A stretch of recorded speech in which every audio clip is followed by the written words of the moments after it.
so keep that in mind. Yeah, hey, forget I asked. That'll definitely do. Ew. Join the Discord. It was the least fun I've ever had playing this game. A small but vibrant and extremely humble community. No, I've seen the sleeves, but I'm like, you said you're suiting up, and then you put your sleeve on. Thank you for saying that. Because I'm a demon on the keys. Next thing I know, we're both dead. I immediately left the lobby. In Vietnam. What are they playing for? Are they playing to win? Stay humble. Stay humble. We are live. Welcome to What was that? the Dropshot. I don't like that. I don't care. Late little bitch boy. Am I late? At least I gave you notice. Duty. Remember that one time you no-showed to the Q&A? No. Cool, Actually, dude. I don't. Oh, chat It remembers. never happened. Cool. A call-in, maybe. I didn't no-show. I was also late. I wasn't as late as you, of course. Welcome to the show, episode number, I believe, 144. We'll figure it out. You know the vibes. My name is Casey, also known as Razinon. In a surprising turn of events, I am in fact joined, miraculously, by my good friend, Tanner. Cool, dude. What's up? What's up? What's going on, guys? How's life? Pretty good. Pretty good. I poured myself a little Jameson and Sprite, but the ratio's completely off and it tastes awful. Too much Sprite? Awful. Too much Sprite or too much Jameson? Oh, the opposite. There's about 6 shots of Jameson and about that much Sprite, so I need to fix this. I need to pour some more Sprite in. Interesting. Very interesting. Well, I would never put Sprite in Jameson, but I'm not a pussy like you, so Cool, dude. maybe I'll fuck around and have a drink. All I dude. have left is a small amount of 4 roses, so I don't want to finish it, because then all we have... Well, then after that is the expensive stuff, and I don't want to crack that open yet. I think episode 150 would be a good occasion. It's What a is this, fine 144? That's too occasion. far away. I'm not waiting that long. Yeah, you're right. We'll do it. As soon as I pick it up, I'm going to be Do it drinking right now. Who are we Yeah. kidding? I'll pour you a glass for the ride home. Cool, man. All right, welcome to the show, everyone. Today, we are doing an episode of the podcast. Now, we were originally going to do Cold War Season 4 review. However, we hit a few snags, okay? Snag number 1, it's the last Saturday of the month, so this afternoon, we did our live patron call-ins. If those are not already in your stupid fucking ears via your podcast app, then it will be shortly. I think I'll upload... I don't know which I'll upload first, but they'll be on probably the same day. So keep your eyes out and your ears out for that. Change it. Number 2 snag that we hit was we, of course, have not played almost any Cold War since Season 4 came out. Because we've been playing Warzone a lot. So... we're not doing that today, but we might soon. Eventually, we will hit Cold War again, but it's going to require us to, of course, play it and have time to like do the notes. The more I think about it, we'll probably end up doing what we're going to do today, probably like almost once a month. Just because Saturday afternoons are, of course, occupied on the last Saturday of the month, and that is typically when we will flesh out the notes for the Saturday episode. Sometimes for bigger projects we start on the notes sooner than that, but typically not. So with that said, today we're doing Q&A. We're coming back, picking up where we left off. Now, if you join the Patreon or subbed offline or something, I love you, I thank you, I appreciate it. And we will, of course, give you the acknowledgments you deserve on Wednesday. Rex, thanks for the offline sub, dude. Appreciate it. Huge shout out to I Rex. check mine, so Cool, man. you don't. Cool, man. I was Thanks, too dude. busy streaming while you were checking who subbed to you offline. Right? Cool. Right? Got it. Yeah. So Got anyways, it, dude. yeah, so today we're going to do Q&A. Other announcements, I'm not sure we have any. I'm trying to get the store set up, but I mean, we're just not getting any help. So we will let you guys know as soon as we know something. And we are going to probably have more information and probably a date for the next community tournament by Monday, which we will probably announce on Wednesday. So, The shop may be up by the end of the year. Yeah. it's possible. Hopefully. But the next tournament, we hopefully will announce when that is and more details on Wednesday. We are kind of figuring that out as well. Also, we've gotten a lot of feedback on a new intro song, and there was a little bit of confusion that I would like to clear up. First of all, some people thought fit to tell us that a new song isn't going to bring in more listeners. Hey, duh. We wouldn't do it for more listeners. I've never listened to a podcast because of the, oh, this is a cool intro music. That's not, I think you said something about that and people took it a different way. I think you said something about something to do with a song that, I don't know. You said something though that I believe made people think that was the reason we were doing it. Yes, I believe I probably did. You say a lot of dumb things, so it was something dumb, I'm sure. Well, that's where I draw the line and cap, of course. Well, we don't think a new song is going to change fucking anything. We're not going to get more listeners because we have a cool intro song, but we just want to own the rights to the music. That's why we want to do it. And if we did do another one, we would still have voice lines in it. I don't know if we would keep the same voice lines we have in the current one, or if we would use some new ones entirely. I don't know yet, but Tanner and I will talk about that more on Monday. So, other than that, Tanner, any announcements from you? Oh yeah, so Raz and I had this really good idea last week. We were talking together, and I think Raz brought it up first. He was like, dude, we should change our in-game names to the Dropshot podcast. Yeah. And I was like, dude, that's smart, Raz. That's really smart. So, we brainstormed together. We came up with that solid idea. And so we both changed our in-game names to the Dropshot podcast. So listen, when you see us hopping on Pete's helicopter and going out of Verdansk, just flying away, Shout out to just fucking flying away, take a screenshot and send it to us because it's us, right? It's simply us. So we had a really good idea. We figured that out on our own. And didn't have any help from anyone, of course. So, yeah. Shout out to Rash for that good idea. Yes, indeed. It was mine and Tanner's and only mine and Tanner's idea. So what we did is the Dropshot podcast actually won't fit. So here's what you guys are going to all do. Real ones will do this. Real ones have their notepads ready and their pens in their hand and they're listening attentively. Here's what real ones will do next. They'll write down these notes and follow them as soon as possible. Go to Activision.com or whatever, log in, change your Activision ID to Dropshot Space Podcast, both capitalized. Then change your clan tag to the word the, which is also, of course, capitalized. Then cheat and win a lot. And then when you're in the helicopter, you'll be advertising for the program, dude. Free advertisement, dude. Advertising for the program. And since Tanner and I all we do is fucking win, no matter what. I don't know whose song that is. Party on my mind. Is that how it goes next? Don't know. No cool, idea. Man.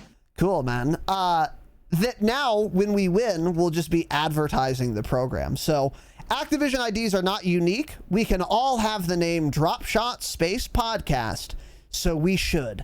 So real ones, name yourself Dropshot Space Podcast, right? And you'll be a real one. So if I see you in game and it's not Dropshot Space Podcast, I'm going to have some problems. I might fuck around and kick you from the regiment. I might fuck around and ban you from the Discord. I don't know. Yeah. We'll see. We'll see. We'll see what I do, but let's avoid problems and change it to Dropshot Space Podcast and make your clan tag the. True. Now, how are we going to tell everyone apart? We won't. I don't know. Don't care. Don't care. Yeah. I mean, it already happened last night. L was trying to 1v1 Raz and he joined on me because we had the same name. So get scammed, dude. I mean, that's not the only reason he messed it up there. I'm sure something else was involved in that little mishap there. But yeah, also breaking news. I took a vote. We have about 2 more minutes to use the cool man before it's ended because they voted to end it. The so cool you man. ran a poll for cool man. Well, yeah, this is not a democracy is of course the correct option. Yeah. So cool man. I'll keep that in mind. Where did that come from, by the way? Don't know.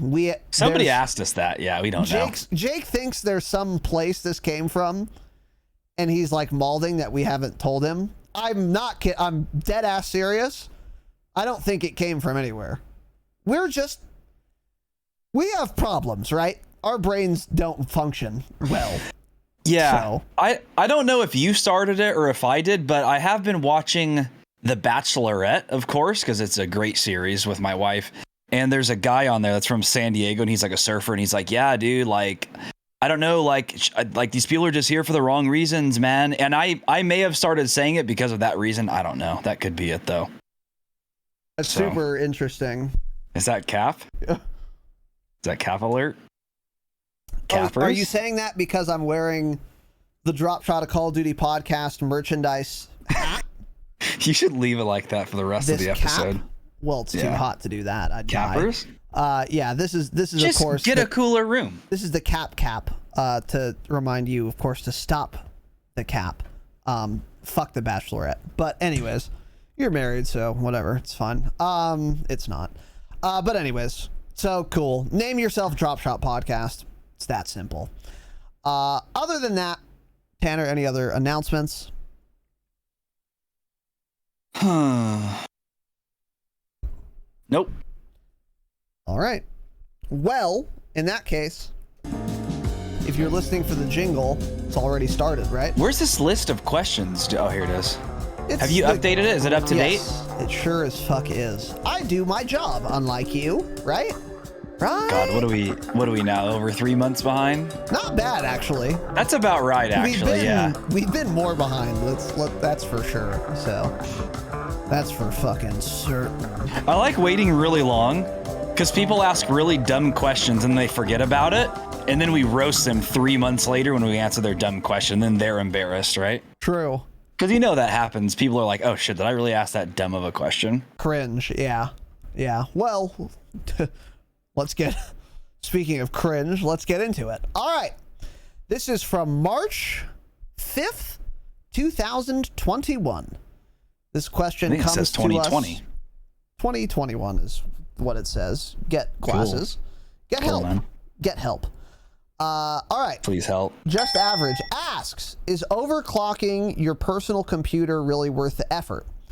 Just switched to PC and all my friends are demanding me overclock.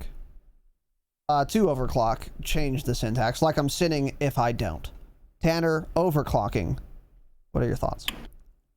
Your friends are probably new frogs to PC if they act like you're sinning if you're not overclocking. Things like GPU overclocking are as simple as opening MSI Afterburner and raising the clock speeds a little bit. It's kind of just trial and error though. So like with graphics cards, you can do that. You'll end up crashing in game. And then you pretty much have to lower that overclock until your game doesn't crash anymore. Yep. And I've heard a lot of things about Warzone and Call of Duty specifically, where it's just like you almost can't run overclocks without the game crashing more often than not. So realistically, you don't see a big performance gain for just stuff like that.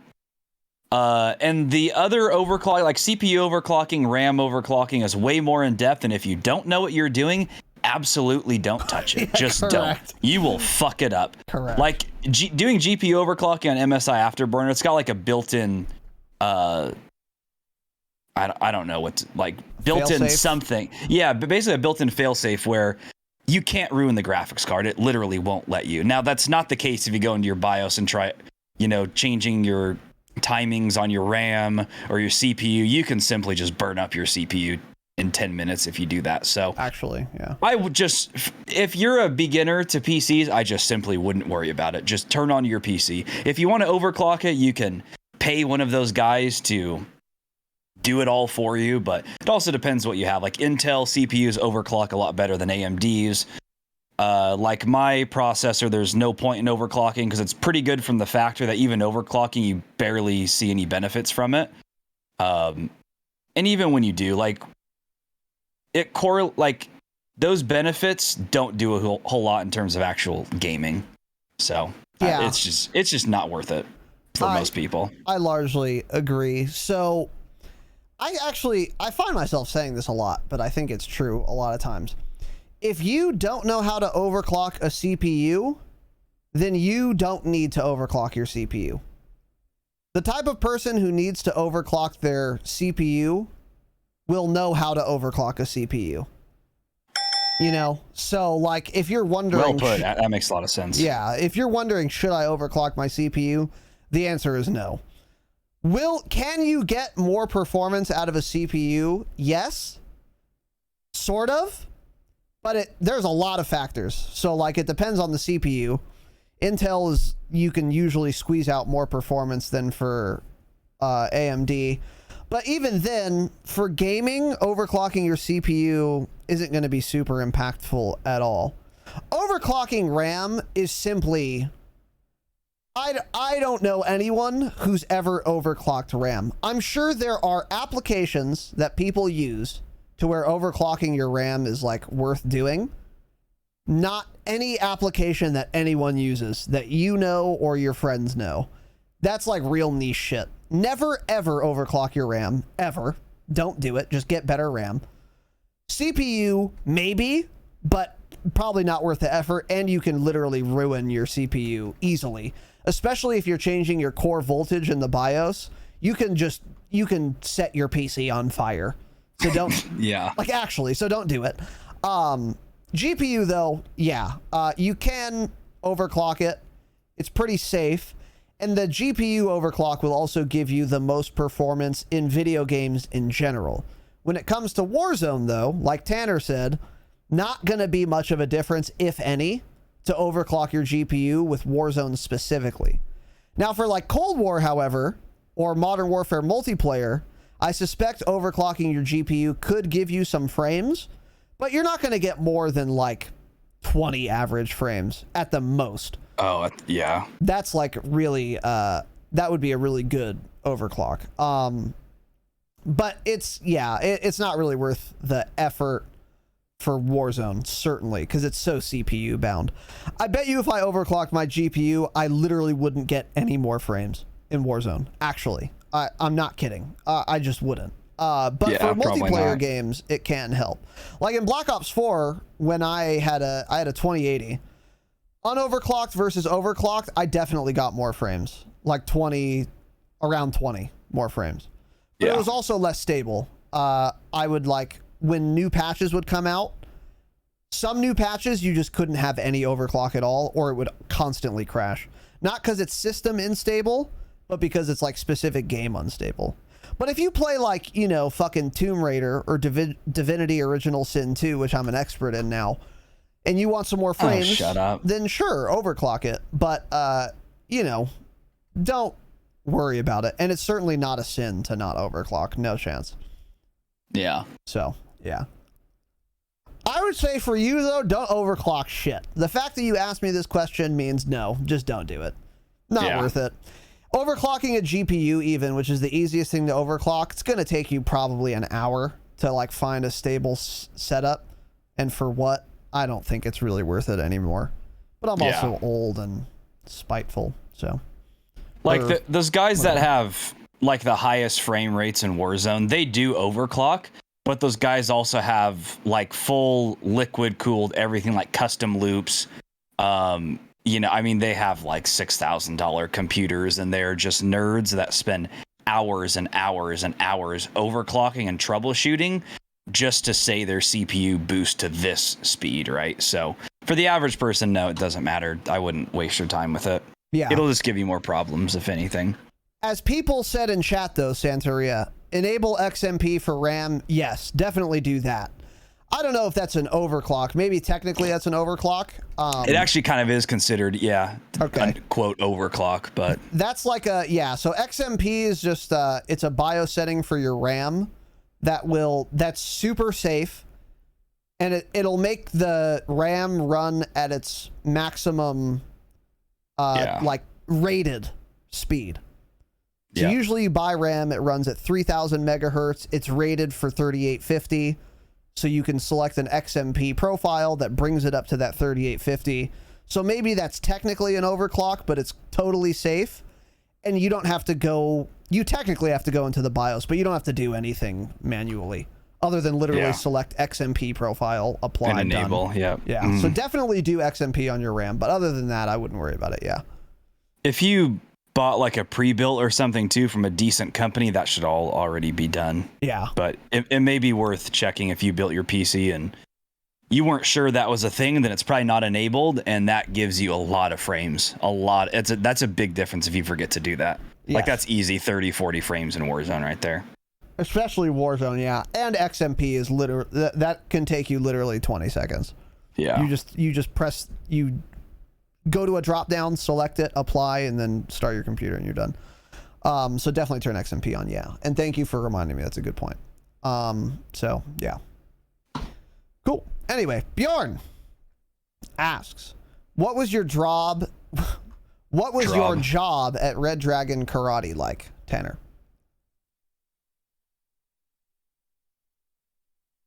Cool. Next. So, Tanner never worked at Red Dragon Karate. Red Dragon was my first job, actually. I started, there was a dojo opened up real close to my house when I was like 14.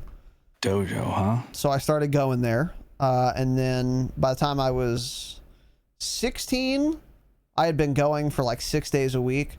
So I was like assistant instructor. So that was my first job from 16 to 20. Went from assistant instructor to like actual instructor. I taught my own classes. And yeah, it was a good job actually. 'Cause I had to do a lot of different stuff. It was good experience, life experience really. Job experience too, I guess. It was cool. When I was 16, I would be an assistant instructor. That was fucking easy. And when you're 16 and you're getting paid like cash under the table, it's pretty nice, dude. Because I worked a lot.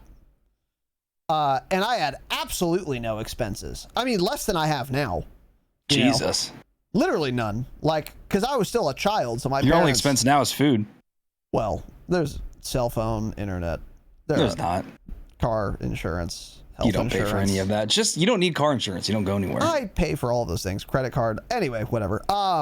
Credit card actually doesn't count as an expense. But yeah, I had no expenses. It was very cool to have all that extra money. But I wasted all of it because I was a dumb little kid. But yeah, it was super easy from like 16 to 18, I would say. Then once I got my black belt, I started teaching my own classes. That was more draining. It was more energy consuming, but it also wasn't terribly difficult. It was just tiring because I would go to work, go to school, wake up, go to school, get out at 3, go home, eat, start teaching at 4. So I was just busy from, when did school start? 8 or 9? 8, right? My school started at like 7:30. Is that how early school? God, that's terrible. Dude, once you get out of high school, you realize, holy shit, they made us wake up early. Yeah. That's so crazy. Like there are college classes that are that early, but it's like nobody signs up for them. There are some that start before 8 though. That's crazy. But it's like those are the last ones left because people don't want those classes, right? Correct. Exactly. By the way, pro tip for you kids graduating high school, going into college. Number 1, drop out and just be a professional gamer instead. But number 2, don't take night classes. They're a bait. Night classes suck. Don't do it. Night classes are awful. I thought like, oh, this is so dope. Do you go to school at night? No. You spend your whole day doing other shit, and then you just dread going to class the entire day, and then you just don't want to go. Night classes fucking suck. Don't do it. True. Here's the college schedule you want, okay? You want to have fucking 2 classes on Tuesday, Thursday. Mm-hmm. One is 12 to like 1:30. The second one is like 1:45 till 3:30 or whatever. And then you get out of that class, you go get dinner, you go home, and you're done. And then you have the similar schedule on Monday, Wednesday. So you have Monday, Tuesday, Wednesday, Thursday. That's, how many classes is that? That's 2 classes. How did I do college? How many units? Holy shit. You were drunk and high the whole time. I don't know how you did do it. Oh, why? You were. I mean, you were. Giant brain, and I got a 4.0. That's how I did it. And I was just banging Adderall and vodka. Yeah, college was fun. I don't know how I did the schedule. Maybe it was like 10 to 4. But you want to have it. You want to block all your classes together, and you want to be out of your last class before or around dinner time, so you can get dinner while you're out, drive it home, and you're done, dude. That was the play. Night classes fucking sucked so They're such bad, a bait. especially if you eat dinner and then you're like, fuck, I have to go drive to school now. And then you walk out of the class and it's pitch black. It's just, it's the fucking worst, dude. Dude, like you go to your class that started when it was light out and it was a beautiful day, you know, beautiful fall evening. And then you get out and it's just pitch black and there's 30 cars left in the parking lot and it's 10 p.m.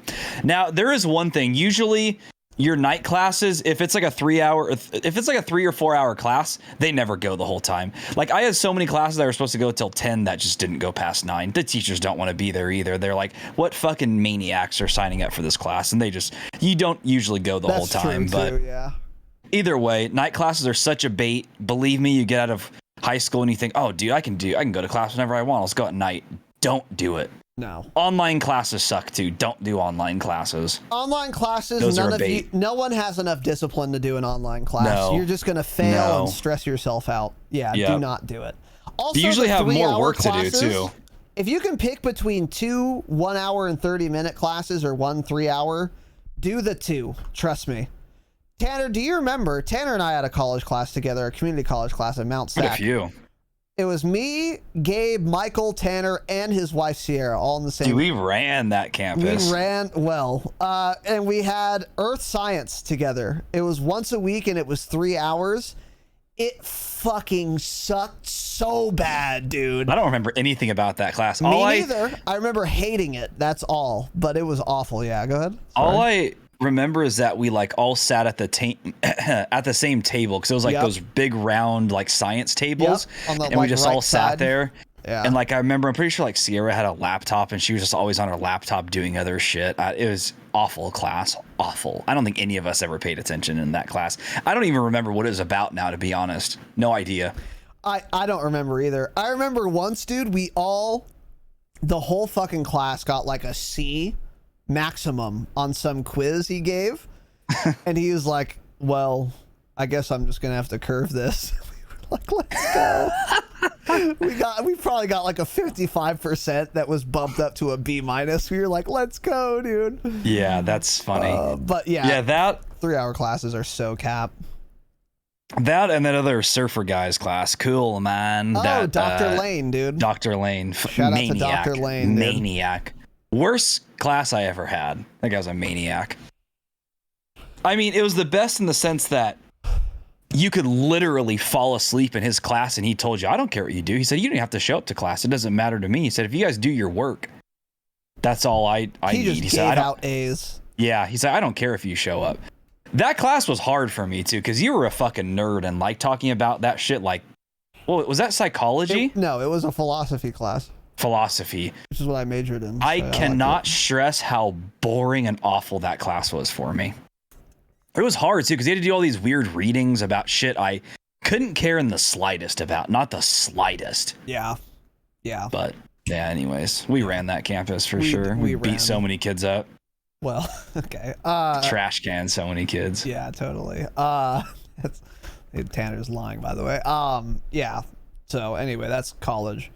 Anyway, this job was very tiring once I started teaching my own classes, because I would wake up for school, I guess at 7, I don't remember. Cool. Go to public high school from fucking 8 to 3. 3 is when we got out. I remember that.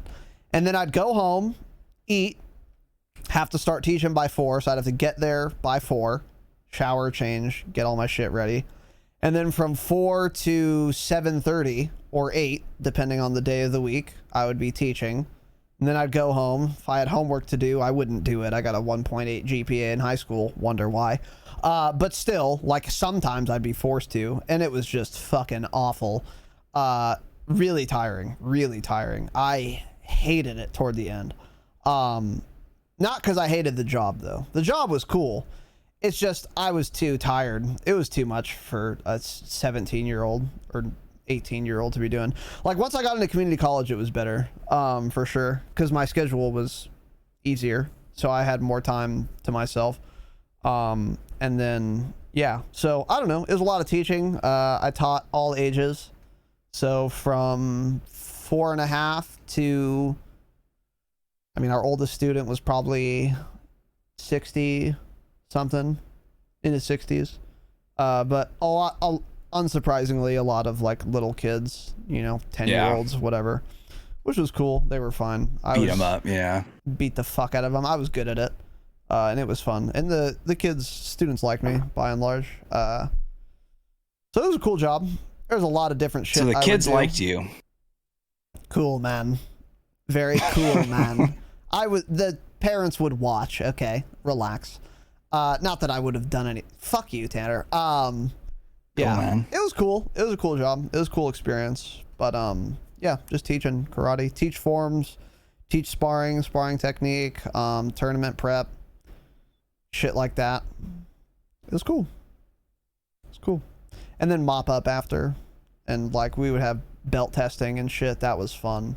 That was super fun, actually. Belt testing, huh? Yeah, dude. So when there were promotions, people would have to like do forms. And then once I had gotten my black belt, I would like sit up there with like the owner of the school and like his assistant instructor, and then me, who was also one now, and we would like judge people's forms, like, all right, is that passable for a green belt? And we would evaluate and see. It was cool. It was a fun job. We did like some brick breaking and shit. And then I'd have to go to the tournaments. bricks were already pre-split, but yeah. Well, I fucked up my palm doing that, by the way. It cool, hurt dude. For like 2 weeks. Dude, and then when I got my black belt too, it was cool. It was cool once, and then it fucking sucked.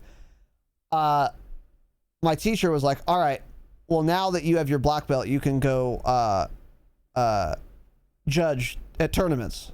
So like underbelts, like blue belts and shit. I would go to tournaments and be one of the judges and like judge forms, 1 to 10 scale, count points in sparring and shit. Felt super cool for the first and only the first tournament I did it, because I felt like fucking Billy Badass being like a judge or whatever. And then I was like, fuck, dude, I don't want to have to go there on a Saturday and judge all day, you know? It was not cool after that, but it was an interesting job for sure. So cool. All right, Slivovitz. Cool. With the 13 months. Let's go, dude. Hey, guys, he says. What's up, Slivy boy? How you doing, buddy? Welcome back for 13 months in a row and 13 total. King shit. Anyone got any Slivovitz? Do you have your mug handy, Tanner? No, it's in the kitchen. It's in my mug cabinet, right? With my mugs. Cool, man. Well, anyways, Sliv, thank you very much for the resub, dude.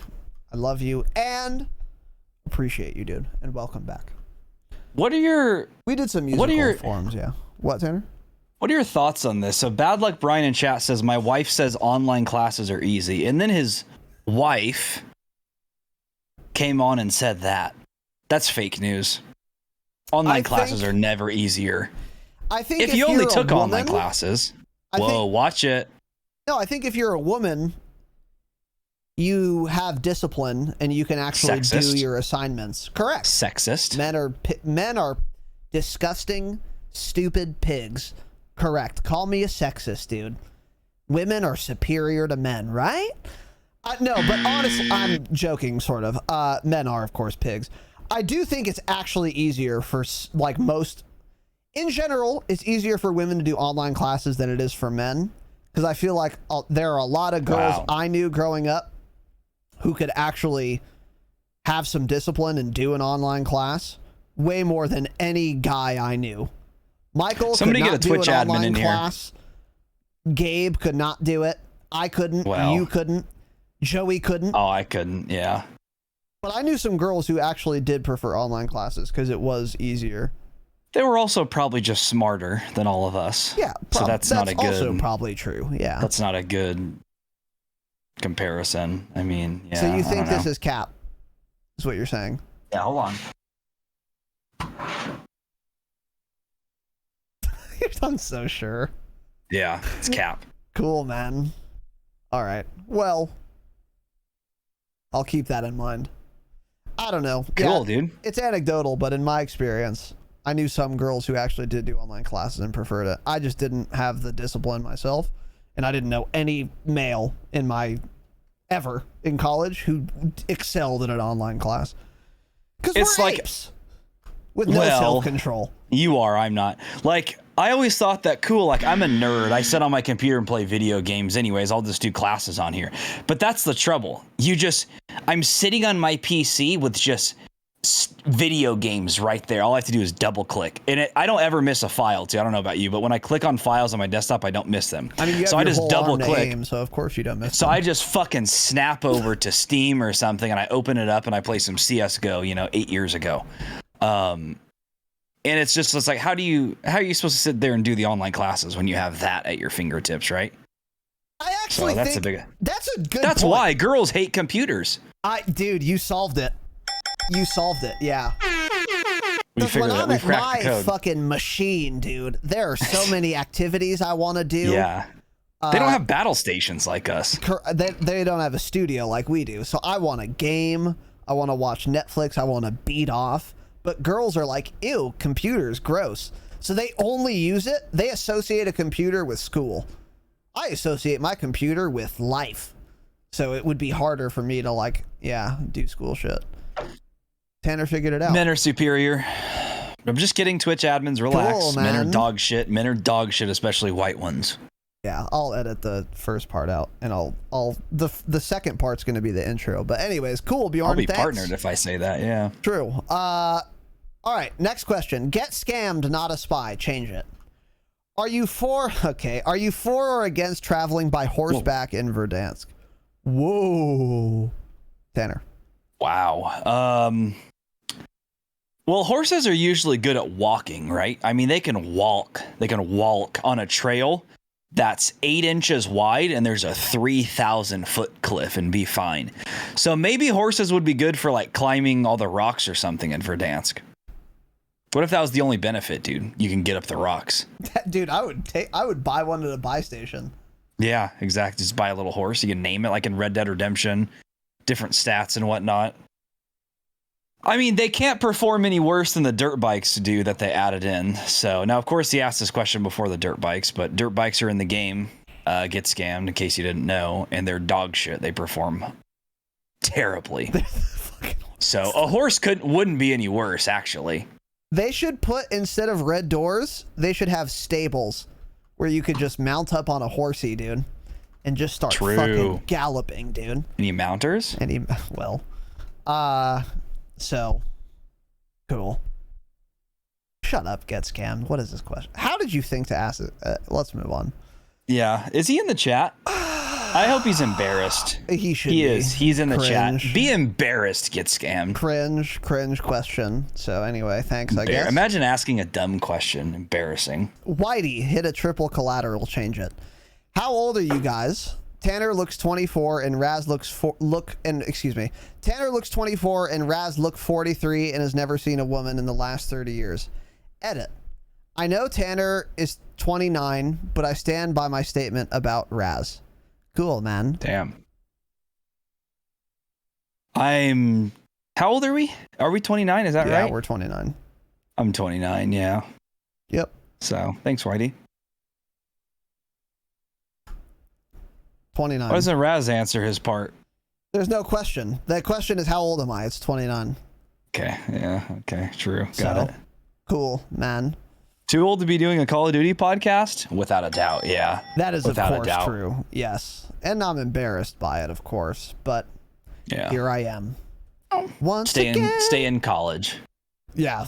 Yeah. Get a degree not in philosophy. Go Blue Mason asks, do you think there is an intimidation factor when using sniper rifles with glint? Maybe this is a low skill lobby question, but I feel like I get challenged less and catch players running away from me more when using the HDR versus the no glint Tundra. This is old. This is super old. Interesting thought, though. That is interesting. Possibly this is a lower skilled lobby thing, because for me, if I have glint, everyone's shooting at me within 10 seconds. I feel like that's usually how it is. Like if I see somebody with glint, I'm not personally hiding from them unless I don't have a sniper. If I have a sniper, I know where that glint's coming from, so I know exactly where they are. I get in some cover, switch to my sniper, jump around the corner, ADS, and down them from across the map. That's what I do. So I don't think it's an intimidation factor in probably higher lobbies. In lower lobbies, I can definitely see that being the case. Like somebody's crossing in the open, they look over their left and see somebody has glint. They're like, oh shit, we're dead. Whereas like if I'm running in the open, somebody has glint, I know, okay, this guy's either going to just shoot me while I'm running, or I can try to pull out my sniper, jump, try to just snap on him and kill him. And that's my only option, or I'm going to be dead. So that's usually what I do. So for me, it's not intimidating. It's just, I'm like, cool. Thanks for showing me where you are in the map. Now I can put a bullet through your head, right? How long are we going to wear two hats for this broadcast, Tanner? I'm going to keep putting them on as you have cap statements. Yeah, I've got a pile of hats here, dude. I got a fucking pile of hats. That's super interesting. Cool, man. Okay, well, yikes, change it. This is gonna be the profile picture. I'm gonna not have me. It's just gonna be you with with 8 hats on. It's gonna say an episode. Cool, man. Do you think there's an intimidation factor? No, I don't think so. You get challenged less and catch players running away more when you have glint because they know you're there. So like if people are running at you because you have a no glint Tundra, it's not because you're not intimidating without glint. It's because they don't know you're fucking there unless you have glint. That's why snipers need glint. I don't think this has anything to do with intimidation. I think it has to do with visibility. If I know a sniper is there, I don't give a fuck if it has glint or not. I just like knowing that he's there, and I'll behave differently if I know someone's in front of me versus if I don't know if they're there. So yeah, you get challenged less when you don't have glint on your sniper, not because they're less scared, but because they can't see you. So that's, of course, the answer. Yeah. So no, it has nothing to do with intimidation at all, I don't think. And whether or not they challenge you or not depends, like Tanner said, on whether they can. I mean, if I have a Farah and you're sniping me from 700 meters away, I'll destroy you because the Farah has no recoil, and I'll of course hit all the shots without any problem because the Farah doesn't have any recoil. But if I had another gun that wasn't a sniper or a Farah, then I would see the glint and I would run away from you. Yeah, because I can't do anything about it because I can't shoot back. But if I did have a sniper, then I would attempt to, perhaps, if it was necessary or convenient. But yeah, this isn't intimidation, I don't think. You know what's interesting about the Farah, by the way? I saw an Aiden tweet earlier of his Farah setup, and he uses the Liberator barrel, which is the bullet velocity one. Cringe. Isn't that interesting? No. I mean, he has a strike pack user confirmed. But it probably doesn't have recoil even on those barrels. That must be what it is. But I don't know. That seems super dumb. By the way, if you're a 0.8 KD listening to this and you use loadouts that somebody like Aiden and Huskers use, don't. True. Their loadouts are different. They rush every single person they see. They don't want to take ADS hits. They don't want movement hits. They don't want ADS aim down sight movement hits, sprinting speed hits. They push everyone. So their setups are just different. So if you like copy Aiden's setup and you camp in a building or something, it's not going to work well for you, by the way. Just a little piece of advice. Even Tanner and I don't copy fucking these guys' loadouts a lot of the time, or their attachments for a gun. Like, it sounds cap. I mean, the bullet velocity is high enough. What do you need?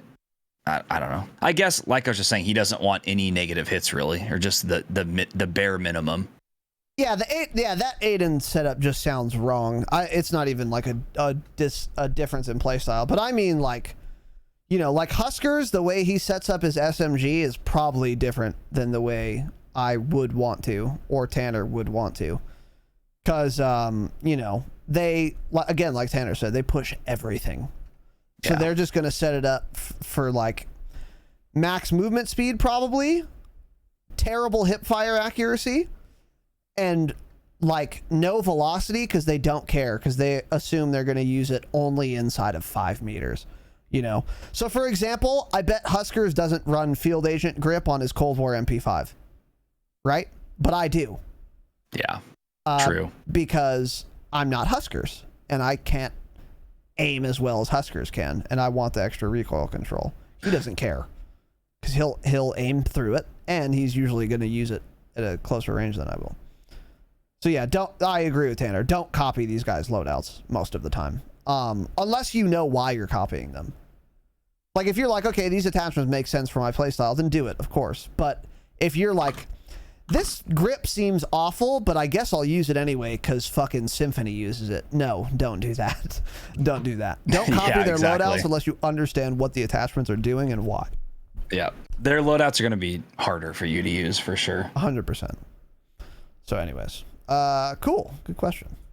This is a good question from Hank Scorpio. Change it. And who's changed it to Gaming Boomer 84? Change it again. What's your general rule of thumb for rezzing a teammate in Warzone, Tanner? It's hard. I mean, there's so many different scenarios. I don't know the general rule of thumb. I don't know. I mean, there's a lot of times where you can kind of be in the middle of a gunfight, but the person is like far enough away and like you did some damage to them where that, you know, they're plating up where you can get a res off. But it's just like, I don't know. It varies so much based on every single gunfight and where you are on the map. It's so hard to give an answer for this. I usually like to go for revives more than other people do, I feel, because there are a lot of times where Raz just leaves me to die when I feel like he could have easily revived me. So I always go for the reses. So like, if you're playing quads and you have one guy down and your other two teammates are full health on you, you guys are all in the same position. In a case like that, I go for the res. I'm like, okay, this guy's behind cover, and I say, I'm rezzing, cover me, dipshits. And they just put cover on. Well, I get the easy res off if they're in cover.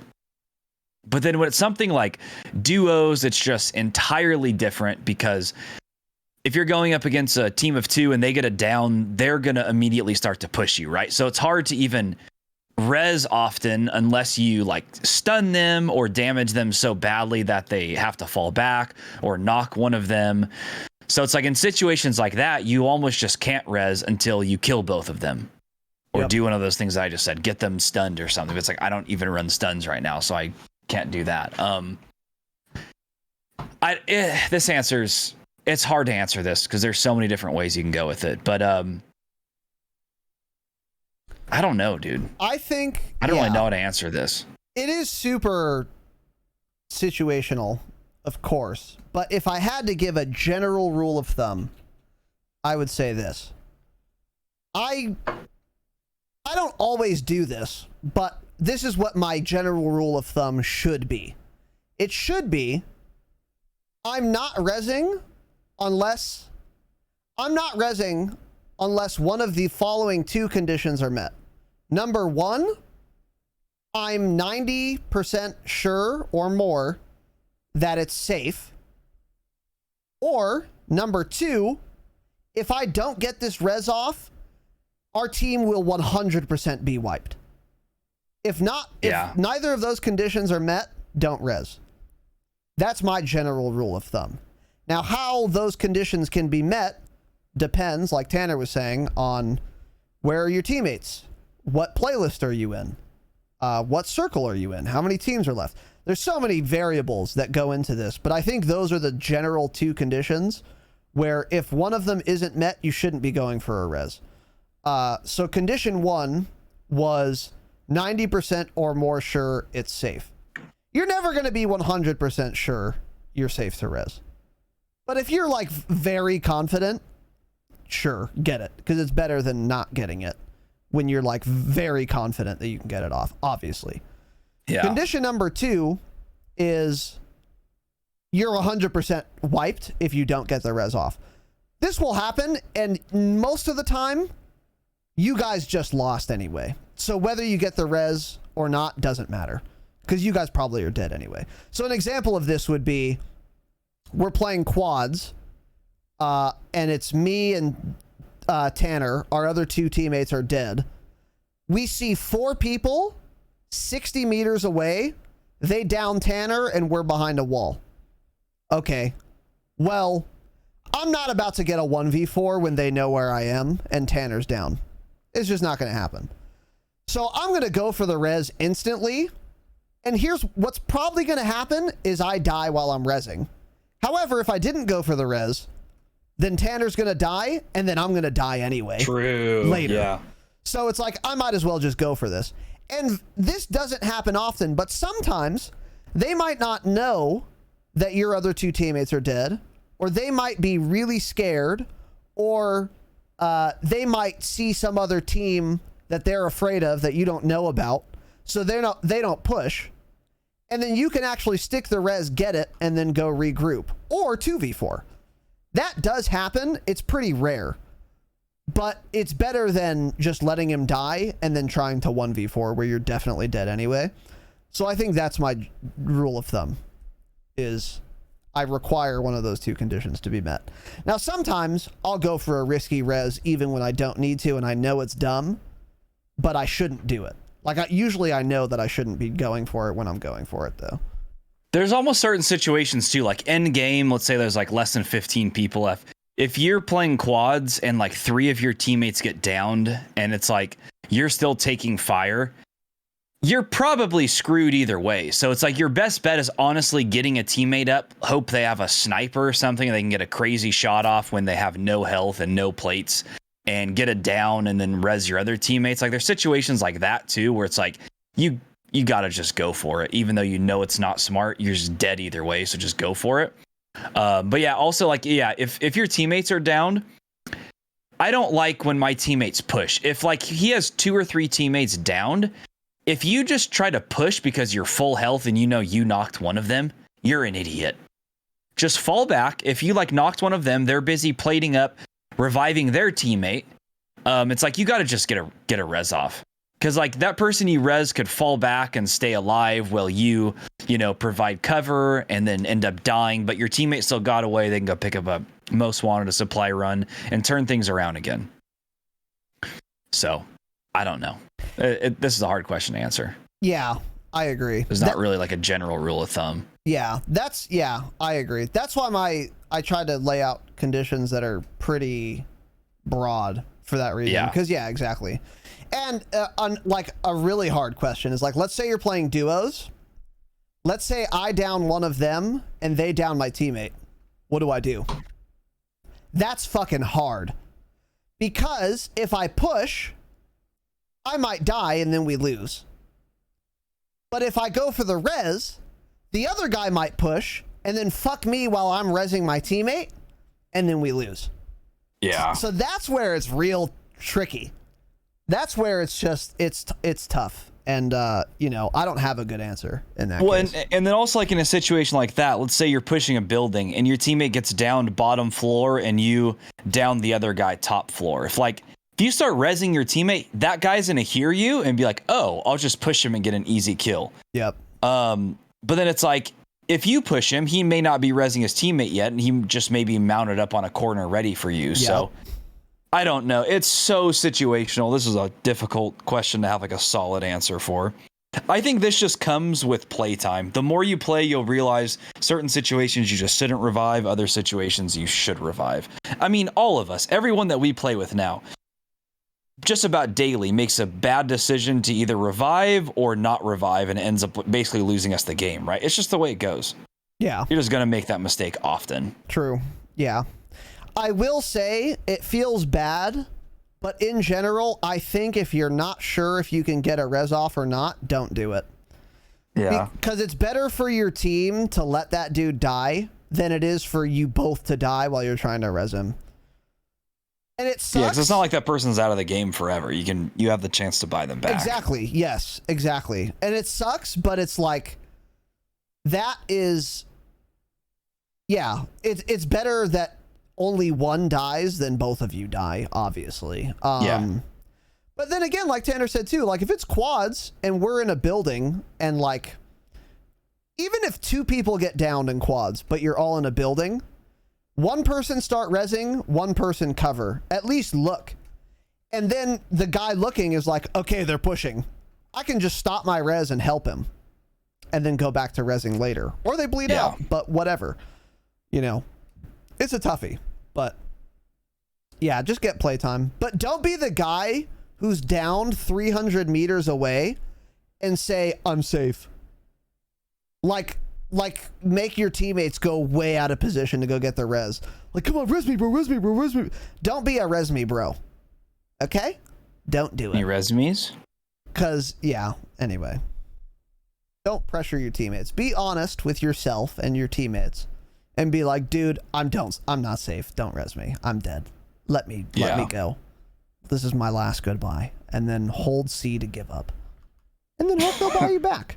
It's better than baiting your teammates into trying a risky fucking res and then him dying and now he can't buy you back because you lost. Yeah. So, anyway. Cool. Next question. PB and Z official with the follow and the 300 bits. Huge. Been watching y'all for a while now. Keep up the good work, boys. Hey, PB and Z official. Change it. Thanks for the biddies and the kind words, brother. Very much appreciated. Very kind, dude. And welcome. Glad you're enjoying the show, man. Much appreciated, brother. All right, moving on. King Camper, Lumberjack. Cool, man.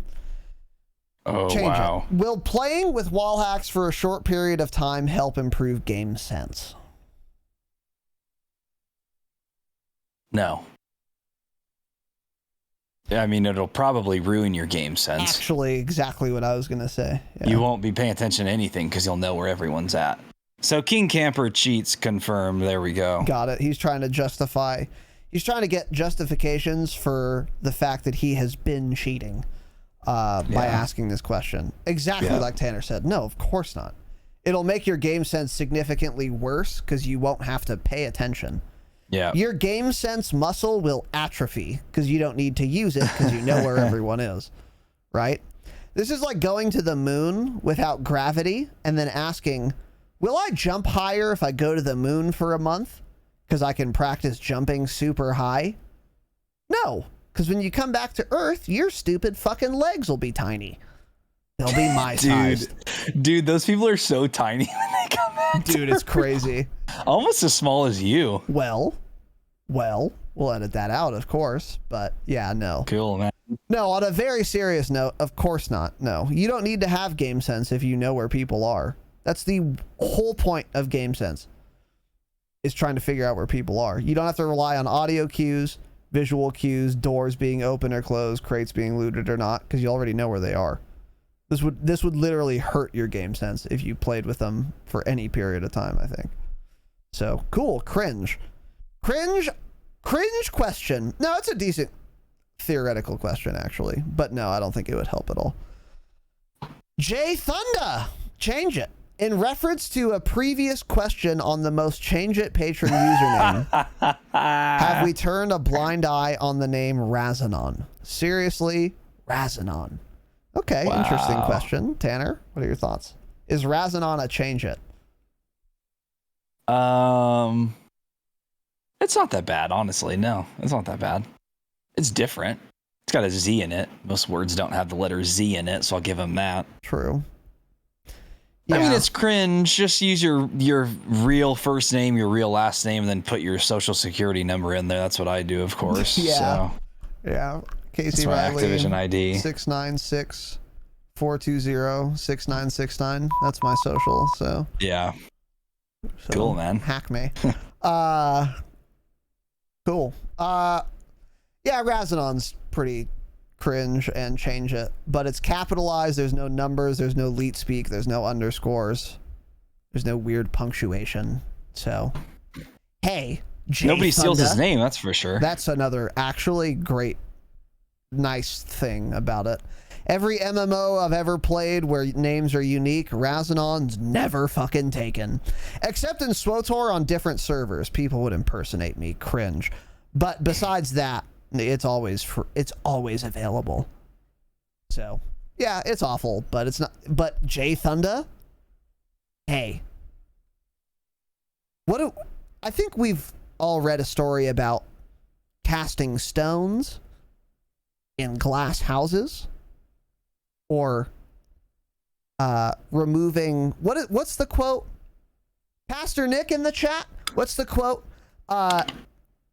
Don't remove the thorn. Worry not about the thorn in your neighbor's eye. First, remove the log in your own. Someone fucking give me the quote. Fucking Rezinthians 5:17. I don't know what it is, what passage it is, but cool, man. Read the good book, please, find it. Jay. Read the good book. Thank you. True. All right, Jaren asks, Biggie, Jaren against new things. I like that. I'm on board, Jaren. Keep it. I'm also against new things. Biggie or Tupac? Change the question though, right? So anyway. There's never been an easier question for me to answer. Listen, so New Yorker's molding. Biggie is fine. He's good. He's okay. Comparing him to Tupac, just stop. Biggie was what I call a one-hit wonder, right? This guy had fucking 5 good songs. Tupac had 100 good songs. Biggie was just dog shit. I don't want to hear his voice either. I mean, no offense, but lose 400 pounds and then make an album again. I don't want to hear that voice again. I don't like it. It's cringe. Yeah. I mean, Tupac is so much better. Lyrically, music, just in every aspect, dude. Shout out to Gabriel Solprez for turning me on to Pac back in the day, dude. Not even close. Don't ever call him Pac, but... Don't ever ask this fucking question again, cool, Jaren. Such dog shit. I should call Gabe up right now live and ask him the question. I mean, Jesus Christ. Gabe would mold. Well, Gabe's not our friend anymore, so... He hasn't given me his prime. I'll message him on Instagram. He'll message us back in a few days. We'll see what he says. He's pooping. He can't message back right now. So, fuck Gabe. We love Gabe. I don't care. I don't have any opinion on this. I'm going to go with Tupac because he's from fucking West Side. Don't ever do that again. Cali represent. That's why I fucked your bitch. Oh, let's hear Jake's. Yeah. Jake. Let's hear Jake's input on. I was hoping Jake would be around for this one. What do you think, Buggy? Tupac versus Biggie. If you say Biggie, that's the last straw. Get the fuck out of the Discord, Jake. Get him out. Tupac way overrated. Get Scams banned. No, cool, he's gifted a lot of subs. He can stay. he's already his way. He can say a lot of dumb things. It's fine. Yeah. I like Drake. I'm kidding. Drake is dog shit. That was a joke. I said that. Cool. I like Drake. He's got some bangers, dude. Because you're a pop. Yeah.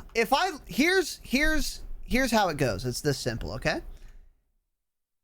If you are a fan of a genre of music, you will listen to not popular music in that genre, but you will listen to popular music from other genres. That's why I like Drake, because he makes pop music, right? Now, if I was a rap fan, I would like other artists more than Drake. In the same way, so I'm a metal fan, right? Now, a lot of people who don't listen to metal are like, oh, Metallica's cool. I fucking love, what's, fucking Enter Sandman?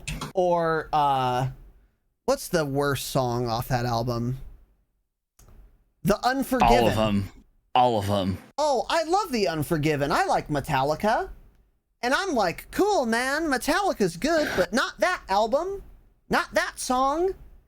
I'm talking Master of Puppets and Battery and Leper Messiah and Ride the Lightning and Creeping Death, right? And Trapped Under Ice, which is a fucking 8-minute guitar solo, dude. Right?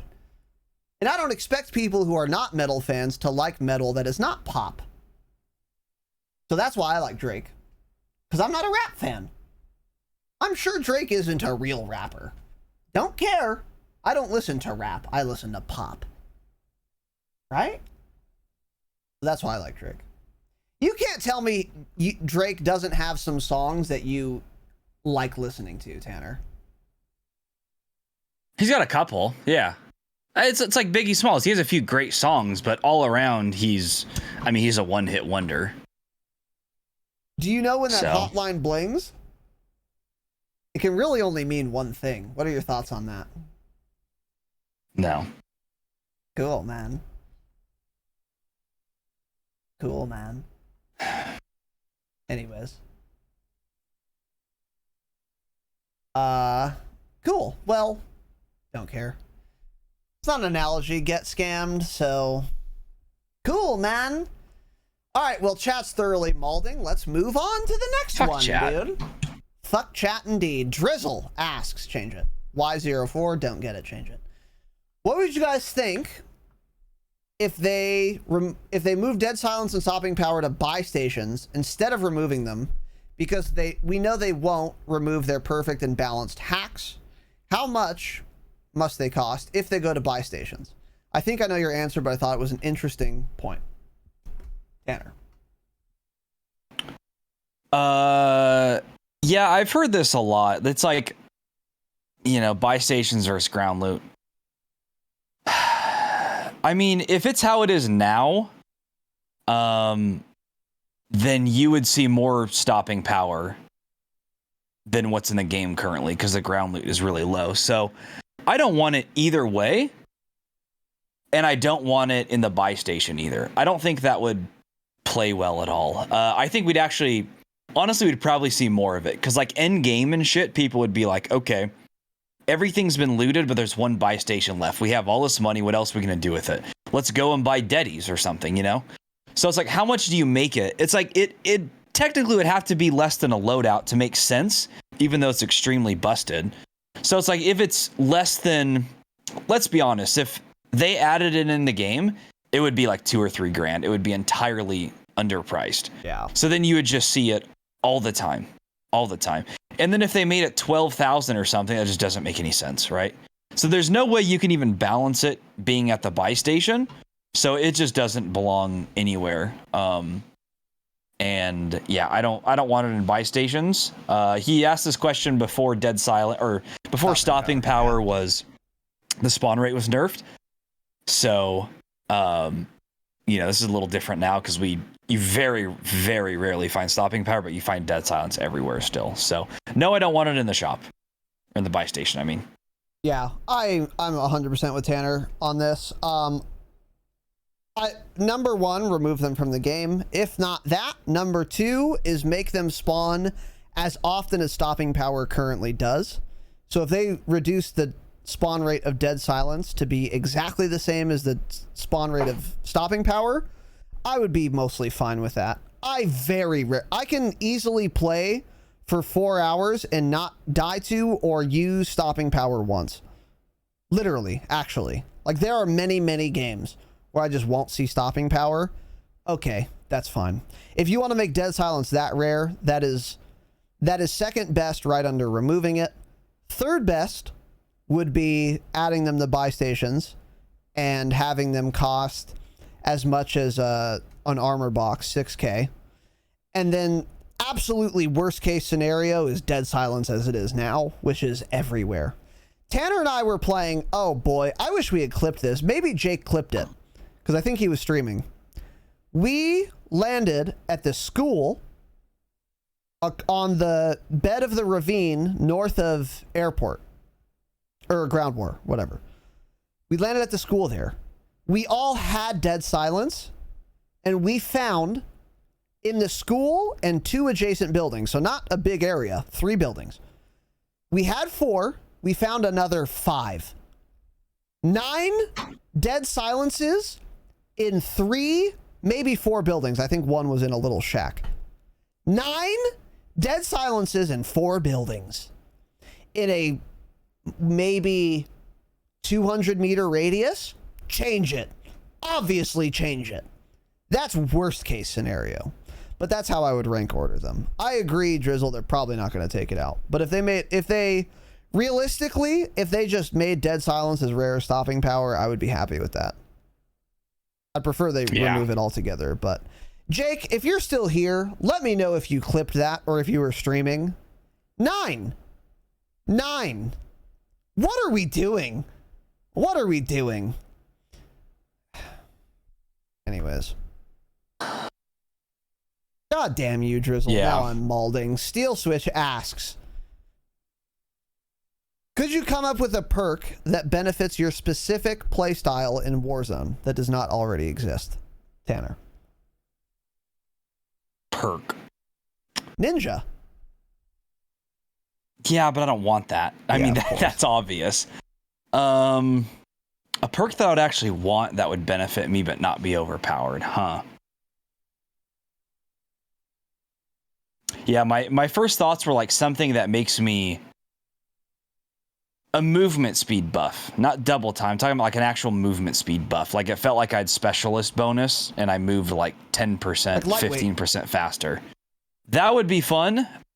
Actually, I don't think that would be that overpowered in Warzone, actually. Lightweight as a blue perk, I think would be actually pretty balanced, depending on the speed increase. Yeah, that's what I want. I would like to move around the map faster. I mean, there's honestly nothing wrong with the speed right now. I think the movement speed in this game is pretty good, especially with most of the ways like I set up an SMG when I run one. I move around fine, but I can't really think of another perk off the top of my head that wouldn't be busted, and I would actually be fine with seeing what other than that, yeah. I think that's actually a fucking awesome idea. Make a blue perk called Lightweight, 5% movement speed increase. You could quibble about the number, but I think that's pretty good. As long as it's additive and not multiplicative, so you can't have Cali sticks and lightweight, and they are multiplicative instead of additive, and then you move at fucking 800% movement speed, obviously. But if it was an additive 5%, I could see that being pretty good, actually. And not terribly overpowered. Because I wouldn't say that's better than, like, EOD, for example. Because EOD is really good, too. But it wouldn't be worse, really, either. And it would benefit specifically Tanner's playstyle. I think that's a great answer. I think that would be a good one. I was thinking of... what was the name of the perk where you could hear other players' comms if you were close to them, Tanner? Oh, God. That no one ever used. Counter intel or some shit? Or like spyware? Spycraft? Counter eavesdrop? Eavesdrop. Yes. Hear nearby enemies' voice chat. Eavesdrop, yeah. So that would be pretty strong in Warzone. Holy shit. That would be strong. Yeah, that would be strong, but everyone uses like Discord these days. So I would say have a perk, call it eavesdrop. You're a PC pig, so you think everyone just has a PC and they have money to buy one. Well, in our lobbies, everyone's on PC and a controller. That's a joke. They all are on PC though. Have it be called eavesdrop, but instead dead silence is 80% less effective against players with the eavesdrop perk. And maybe also to make it more worth it, your hearing radius is increased by 10%. So you'll hear footsteps faintly 10% farther away from you. That might be a little overpowered, maybe. but I think that could be pretty good. What color Dude. perk would that be? Blue or yellow? I think it might be good enough to be a yellow. Yeah. And then no one would run it. But yeah. Dude, I forgot how good the Call of Duty 4 perks were. Listen, to choose a red perk, you had to choose between stopping power, Juggernaut, UAV jammer, which is ghost, sleight of hand, double tap, or overkill. What is double tap? Holy shit. Increases fire rate by 33%. Holy fuck. It's so nuts. And stopping power increased bullet damage by 40%. There's a lot of good perks to run there. That was hard to pick. There was a lot. I mean, there are some busted perks in Modern Warfare, like Ghost, obviously, but a lot of dog shit useless perks. Was Martyrdom in MW? Yeah, unfortunately it was. Cringe. So was the thing where you can have 3 stun grenades, the one where you can have like 3 regular grenades. Yeah, there was a lot of cringe perks there, but Jake always ran Juggernaut. Of course he did. Juggernaut was Cringe. the fucking noob perk. You're so shit, Jake. Get the fuck out of here. Jake was probably 6 years old when he was playing it too. He's a little Fuck baby Jake. boy. He's a baby boy with an unrefined palate, an underdeveloped palate. Know what I think about Juggernaut, Jake? Uh-oh. We've got another cap on. God, we're at 4 caps. We're at 4. 4 caps tonight. We're at 4 I don't use caps, stopping dude. power, Jake. I played fucking pro mod. We didn't have any perks because I was a man. Okay? We didn't use any perks. They were all banned. Everyone had the same shit. Cool, man. Just play hardcore. Okay, yeah, let's please, yes, please. We're at 5 caps now. Jake has put many caps on Tanner's head today to remind him to stop the cap. It's Which is, fucking of course, disgusting. true. Yeah, so Jake should be excised from this community. He's a toxic influence. Agreed. But he did introduce us to Yogurt Stain on Twitch. All of you should follow him. True. Yogurt Stain's a comedian. Stance. Dance, bitch. Dance, Stance, bitch. stance. Get into a stance, bitch. Anyways. That was the most fun I've ever had watching a stream. That no was offense, a fantastic but broadcast. no offense to anyone here, but Yogurt Stain's the best streamer on Twitch. It's just that simple, yeah. Shout out to It Yogurt really Stain, is. friend of the pod. Dance, bitch. Dance, bitch. All right. That's I hope he's streaming tonight. I want to watch him, dude. that's He's what not. we would He's say. shit. Steel switch. Cool, man.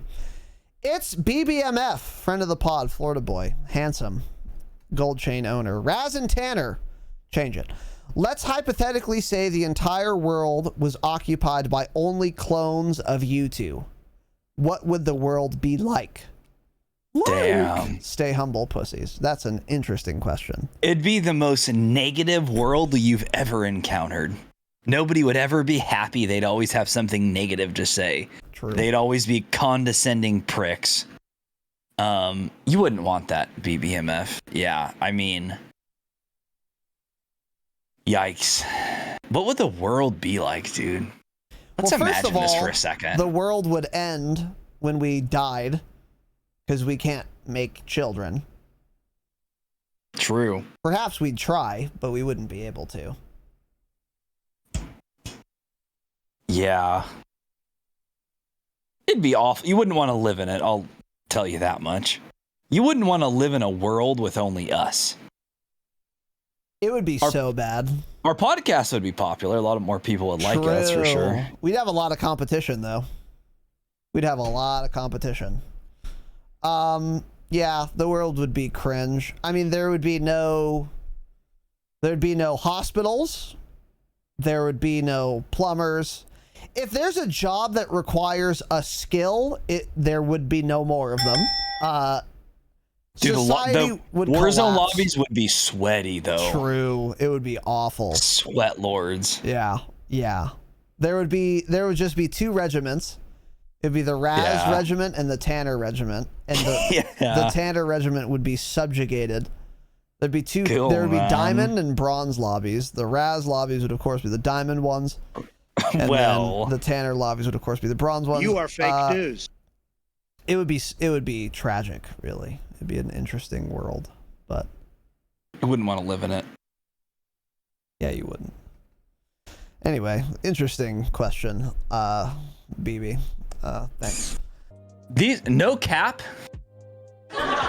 No cap. This is getting pretty heavy. This is starting to hurt my neck. So hopefully nobody says anything else dumb that I have to put a cap on my head for, because this is working out my neck essentially. I'm surprised you've kept it up this long. It's pretty hard to do. Yeah. It's not easy. I mean, this is harder than being a Navy SEAL, stacking hats on your head. Yeah, of course. That is of course. I mean, our job is just so difficult. So Exactly. I mean, we spent no time doing notes today. That's how hard it is. Dude, my mom let my nephew in this room earlier to look at my stuff. He was like looking at my Chris's fuck trophy. He was like looking at my computer and stuff, and he started just smashing on the keyboard. I'm like, okay, relax. He just comes up and starts pressing on the keyboard. I'm like, relax. And he was like looking at all the lights and stuff. He's like, wow, that's pretty. But then he was like, is this where you work? And I'm like, well, sure, but let's not. I mean, let's just rub him on the. Let's not call it work, little buddy. Let's be clear, I'm a scumbag. You'll learn when you're older. I'm a scumbag, but yeah, dude, the first thing comes in is just fucking smashing on my keyboard. I'm like, bro, chill.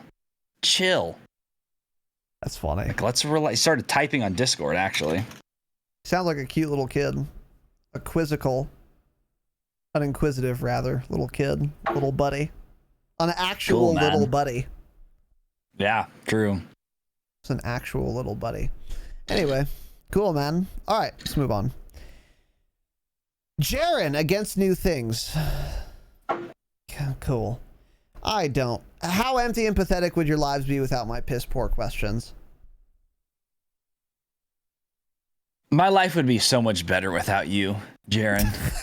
I'm just kidding. That was an extra step there, bud.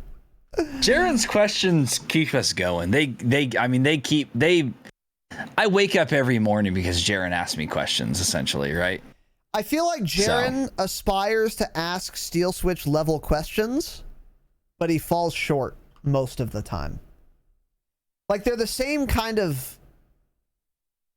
Oh, they're all dog shit. Yeah. They're the same amount of weirdness, but they're not as... I don't know. Jaren and Steel Switch need to collab on some questions, though. That's what I would say. But anyway, cool, man. Jimbo Slice, Wolf of Wall Street. Absolutely change it. Since this won't get answered until 2022, why was COD 2021 such a massive failure? We got some community feedback on this question, by the way. A lot of Keck W's on that one. 17 community Keck W's on this one. A lot of Keck W's. Okay. I'll be COD checking 2021 every reactor there, so. Yeah. COD 2021 was a massive failure because Activision doesn't care about multiplayer anymore, because rightfully so, they don't make any money from it. It all comes from Warzone now. So there's your answer, Mullet. Yep. We can revisit that, but that's the Thanks, answer. Mullet, for the helper. I asked Mullet for some IRA. Is it IRA or IRA? It's IRA. What do people... Okay, IRA. I asked him for some advice earlier, so thanks, Mullet. Appreciate it. What advice did you receive? Well, I asked him about... And he told me... So. Cool, man. Is that cool? Fill me in later. I'm curious what that discussion yielded. I just had a quick question when I was setting mine up. He answered too late. It didn't. He waited 10 minutes, which is too long for me, so I already did it anyways. You already spent it all on Dogecoin? I'm broke, yeah. Thanks, Mullet. I'm poor because of crypto. You. Yeah, for sure. So cool. Thanks, Mullet. Man. Did you have some questions for him, by the way? Yeah, I have a lot. Actually. I told him, I said, maybe next week we can have a call. I think Raz had some questions. He didn't answer, of course. He doesn't want to waste his time. His time is more valuable than yours, that's for sure. Oh, yeah, and mine, of course. He makes more money in a month than we do in a year combined, really. So. What? That's, I mean, literally, yeah. That's probably true, actually. Everyone in the Discord probably does. Oh, we're poor. So, Patreon.com/thedropshot. It's that simple. Yeah. Cool, man. So anyway, cool. Mullet, thanks. Only slightly bad BR hater. Okay. Change it. Tanner, if you could live anywhere in the world, where would it be? We'll start there. We can answer the second part when it comes to me. Tanner. A lot of places. We were talking about this last night in the Patreon hangout last night, which, by the way, yesterday's Patreon hangout lasted 11 hours. Yeah. I mean, yes. I mean, Jesus, that was the longest Patreon hangout we've ever had by a mile. I think it's just people are so used to joining the Discord Friday nights now that even if the quote hangout is at 1, they're still just all there at 7 p.m. Right? Anyways, last night I said Switzerland. Just a gorgeous country. So expensive. I've never lived in snow, so it looks nice to me. I'm sure all you guys living in the snow that grew up there are malding right now, but as somebody who's never had to deal with shoveling snow every morning, I wouldn't mind experiencing that for a period of time, you know? I don't think I'd want to live in that either, but that looks really, really pretty. Switzerland for sure. I want to visit there, but it's like, I was watching some video one time and they were talking about how in Switzerland, if you go to McDonald's and get like a Big Mac is equivalent to about 16 United States dollars. What? That's how it is. An expensive ass country. It's expensive to fly into. It's expensive to stay in a hotel, to eat, everything. I would love to go there, but dude, it is fucking pricey. I wonder why. Pricey. I don't know. Do they have a lot of oil? Do the Swiss have a lot of oil? I don't think they have any. I'm pretty sure it's like one of like the cleanest countries in Europe. Maybe that has something to do with it. Maybe high taxes or something. They have a super high standard of living from what I know, and there's a reason for it. I think they're a pretty big oil exporter, but maybe not. I don't know. There's also something weird in Switzerland where it's like every single person that lives there owns a gun. It's something weird. Like, what is it? I've heard that too. I don't know if it was Switzerland. It's not like they all have to serve in the military, I don't think. But it's like for some reason, like every single person owns a gun there, but it's like they don't have any violence. Yeah. I don't know what it is. Yeah. They have banks. They do have banks. Yeah, that's where all of the Dropshot LLC income goes into our Swiss bank accounts, of course. Switzerland is the third richest landlocked country in the world. Oh. After Liechtenstein and Luxembourg. Okay, Switzerland does have mandatory military service for men.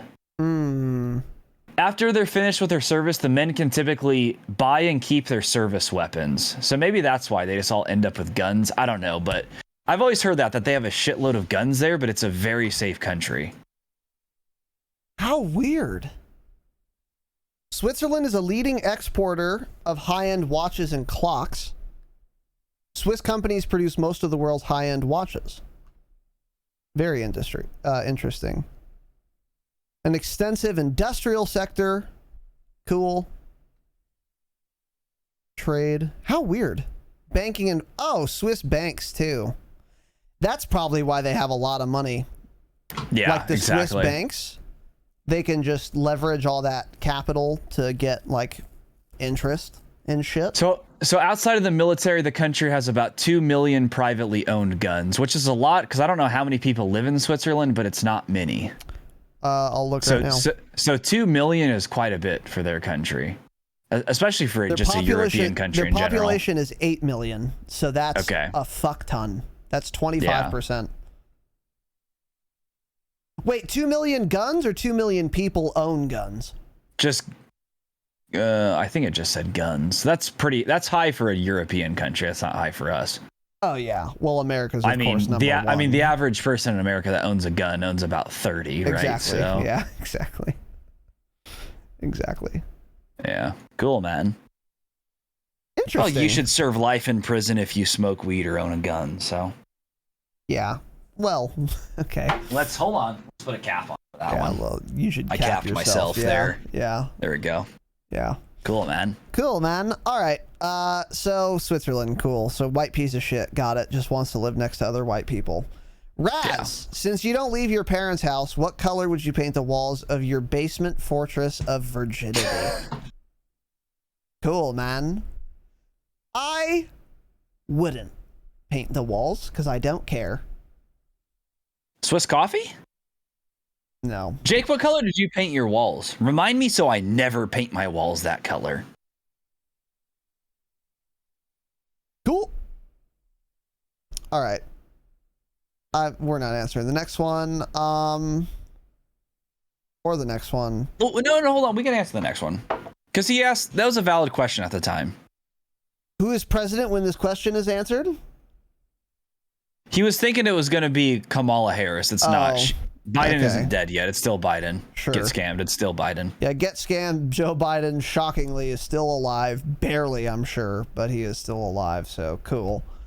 Then I'm not answering a child's question about the Psychovs.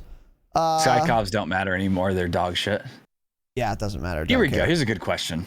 Go Crazy Jacks, change it. Car98 God, definitely change it. How would you feel if they added a battery to the heartbeat sensor?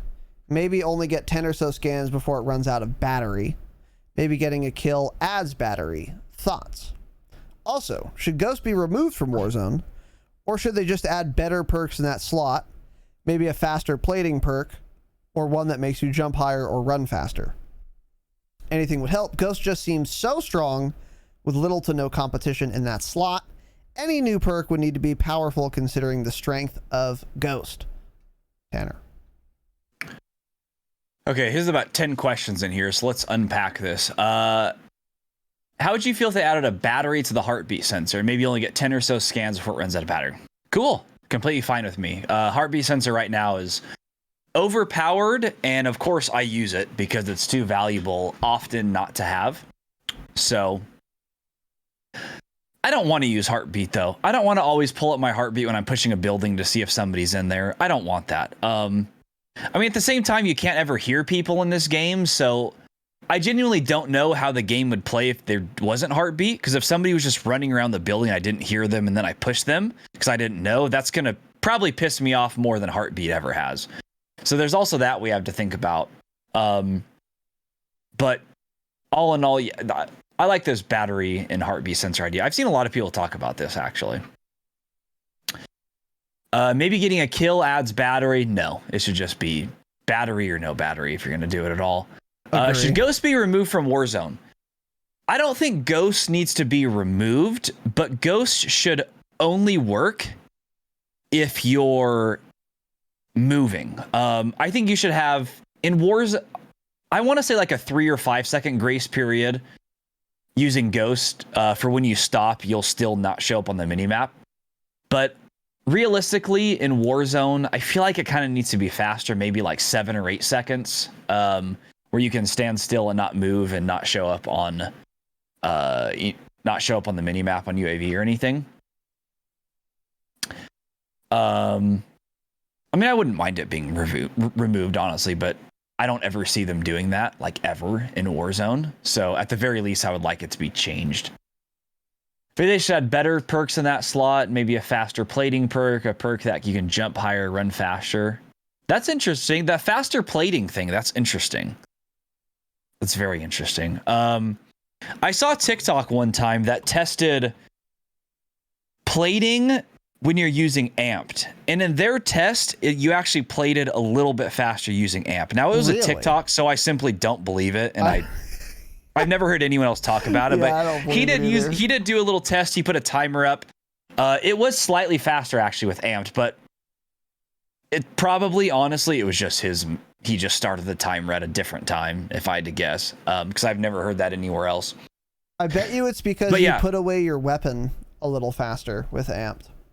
So it's not that the plating's faster, it's that you start plating sooner after you press the button because you stow your weapon. That's my guess. Because if you start plating with like a pistol out, I bet you would plate faster than if you had an HDR out. I don't know, but that's my guess. Anyway. Yeah. So you're right. I feel like Ghost doesn't really... There's nothing to really compete with Ghost. Like, Restock is good, but it just shows that Ghost is that good. So I think if Ghost only worked pretty much if you were moving, then a lot more people would be running Restock. Because there's a surprising amount of people that are like kill chasers, kill whores that still run Ghost instead of Restock, which you think they wouldn't, but it just shows you how important Ghost is. So if that was changed, we'd see a lot more people running Restock, which, okay, again, I don't know if I really want that, because then I'm going to be getting stunned 40 times a game, And I'm on K-Bam where you can't turn and you don't get aim assist and stun. So like that's not fun either. I don't know what would be worse, getting stunned all fucking game or dying to people that I didn't know were there, you know?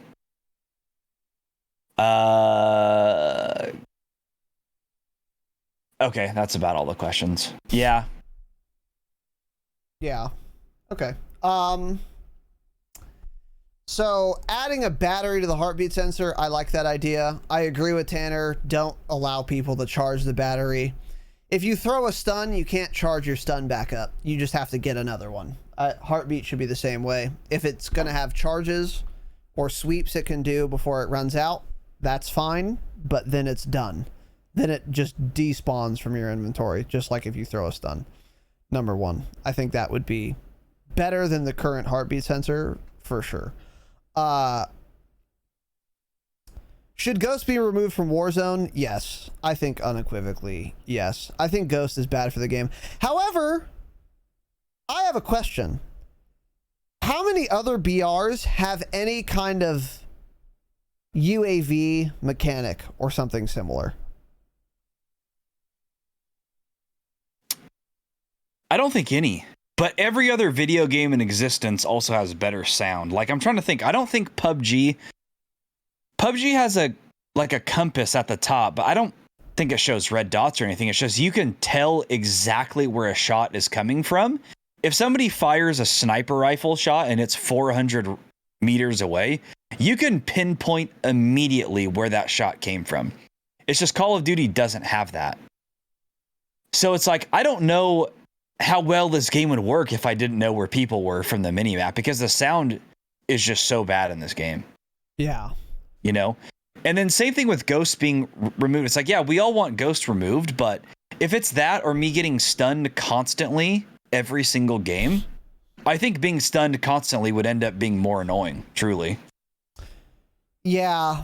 That's the thing. I mean, that would be awful. That's true. You're actually completely right. That's if you're on controller, it's fine, but stuns don't exist. That's the thing, is like, if you change anything around Ghost, you have to change other things also. Stuns have to just be less effective if you're going to remove Ghost from the game. Because if you're playing quads, later game, every squad will have 8 stuns. So like, okay, hold on. I'd rather you guys be not on my UAV than get stunned 8 times. Obviously. That's cringe. So stuns would just have to be, frankly, worse. Or battle hardened would have to be way fucking better. But that's a lot. So actually, you might be right. Maybe you don't take Ghost out. Honestly. I used to think... I don't know. I'd have to think about this more. Let's just do this. Let's just remove all perks. Let's just remove all perks, right? Let's just make weapon swapping faster. Let me take 2 weapons whenever I want, or whenever I don't want to, and just remove perks from Warzone, right? Let's do that. Not a bad thought, honestly. Just be have more balanced. Loadouts only drop your weapons, and then... yeah, maybe faster weapon swap speed. Or just make the base weapon swap the same as the amped speed. That'd be interesting too. It actually would be a lot more balanced. Yeah. But, or your question also was, or should they add better perks in that slot? There, I would say no. Because if you're going to add a perk that's better than Ghost, holy shit, it's going to have to be good. Because faster plating is not better than Ghost. I mean, cute idea. Maybe that would be a cool perk. But to insinuate that it would be better than Ghost is fucking outrageous. So, no. Jump higher or run faster, also no chance that's better than Ghost. Unless it's 20% movement speed or something. And even then, still might not be better than Ghost, actually. So, I don't know what you do about Ghost. Part of me wants to, just remove it. But then you just have to, like, remove restock. Or just allow people to only have 1 lethal and 1 tactical at a time. I think maybe this is the play. Remove heartbeat sensor, remove ghost, only allow 1 tactical if you're using restock instead of 2. So you can throw 1 and then it'll start regenerating, but you can't hold 2 at the same time.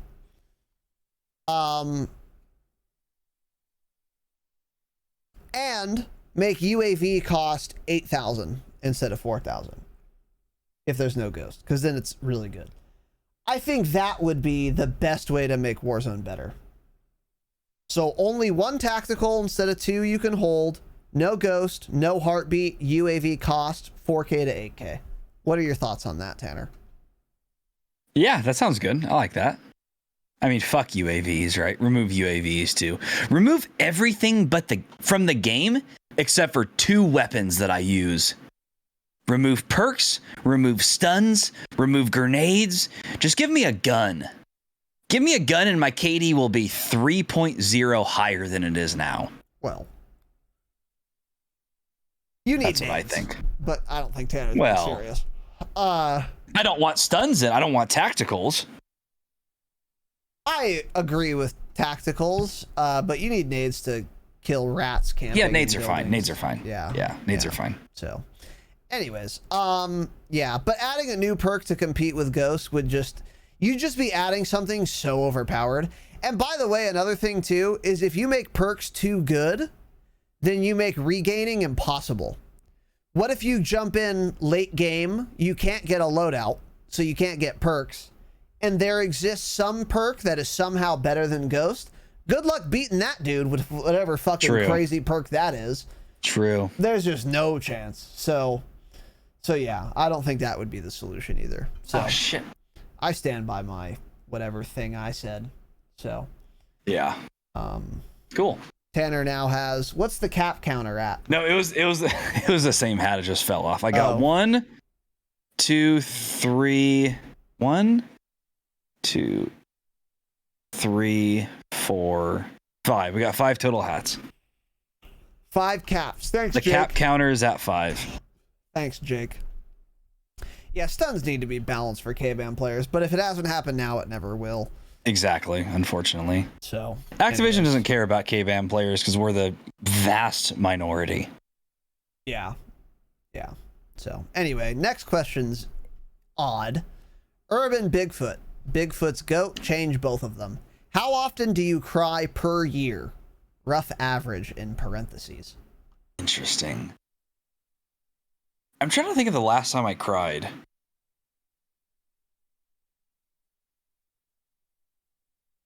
I can't even think of the last time. When was the last time you cried? Can you think? Do you even remember what the last time was? No. I can remember the last time I remember crying was like I think it was in high school because I just was constantly getting. Okay, hold on. No, I'm not saying hold on before you put the cap on. Okay. I'm saying I'm pretty sure that's not the last time I cried, but that's the last time I remember crying. Okay, we'll go with that. That's fine then. Yeah. No cap. We're still, the cap counter hasn't changed. We're still at cap counter of 5. So yeah. Because I was constantly getting bad grades. My parents were just fucking mauling at me. Well, you're a semester. dog shit person. You still are. Nothing's changed. Oh, absolutely the worst. So I cried then. I'm pretty sure I've cried since then a couple times, but I don't remember. So if I had to guess, 0.3 times per year on average, maybe. I don't know. 0.3. That's 0.3. Cool, man. I literally, and it's not because I'm some fucking tough guy who like tries really hard not to cry. I just don't feel the impulse to cry very often at all. I have to be profoundly sad. And the thing about me is when something bad happens, I usually don't get sad. I usually get angry. And I don't cry when I'm angry. Because you're a white piece of shit, yeah. White people are angry in general. Because when some people get upset, they get sad and maybe they cry if they're very upset. But when I get upset, I usually get mad. And then I just get furious. but I don't cry when I'm because you're a white furious. male. You hold it all in. You get mad. I don't think that's what it is. You end up ending it all. Yeah. I don't know. That's what they all say. Cool, man. How about you, bitch? I don't know. What year is it? 2021? Fuck, I don't know.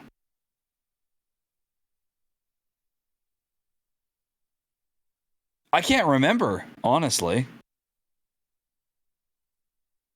I don't know. Probably hasn't. It hasn't been this Did year. you cry I know at your that. wedding? No. No. That's not like a cry. That's more like you kind of get like emotional, like thinking about it. But that's not like a cry, really. Yeah. I mean, it's not like I'm just fucking sad and sobbing. Have you ever had tears of joy?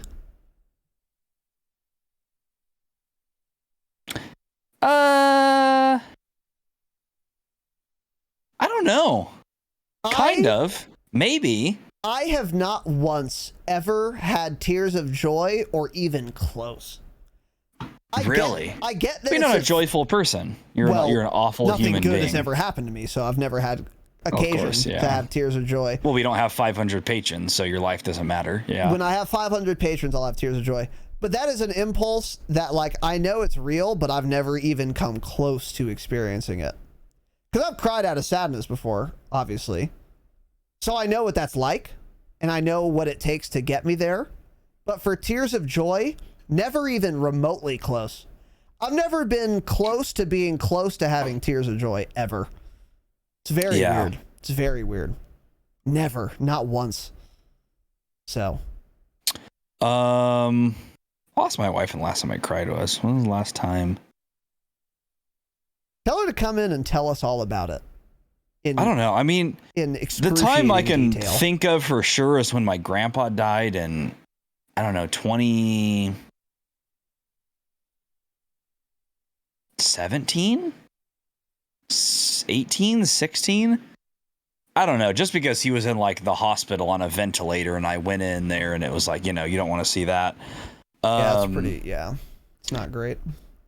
But past, I'm positive I've cried since then. I mean, that was like 4 or 5 years ago, but I can't think of what it was exactly. So you'd say like once every 2 years, maybe? It's probably once a year. I just can't think of the last time. Yeah. Yeah.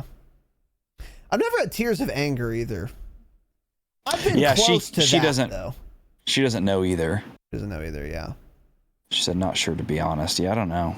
That's another thing, Moonrock, that I have seen. People like will start getting teary or crying because they're so mad.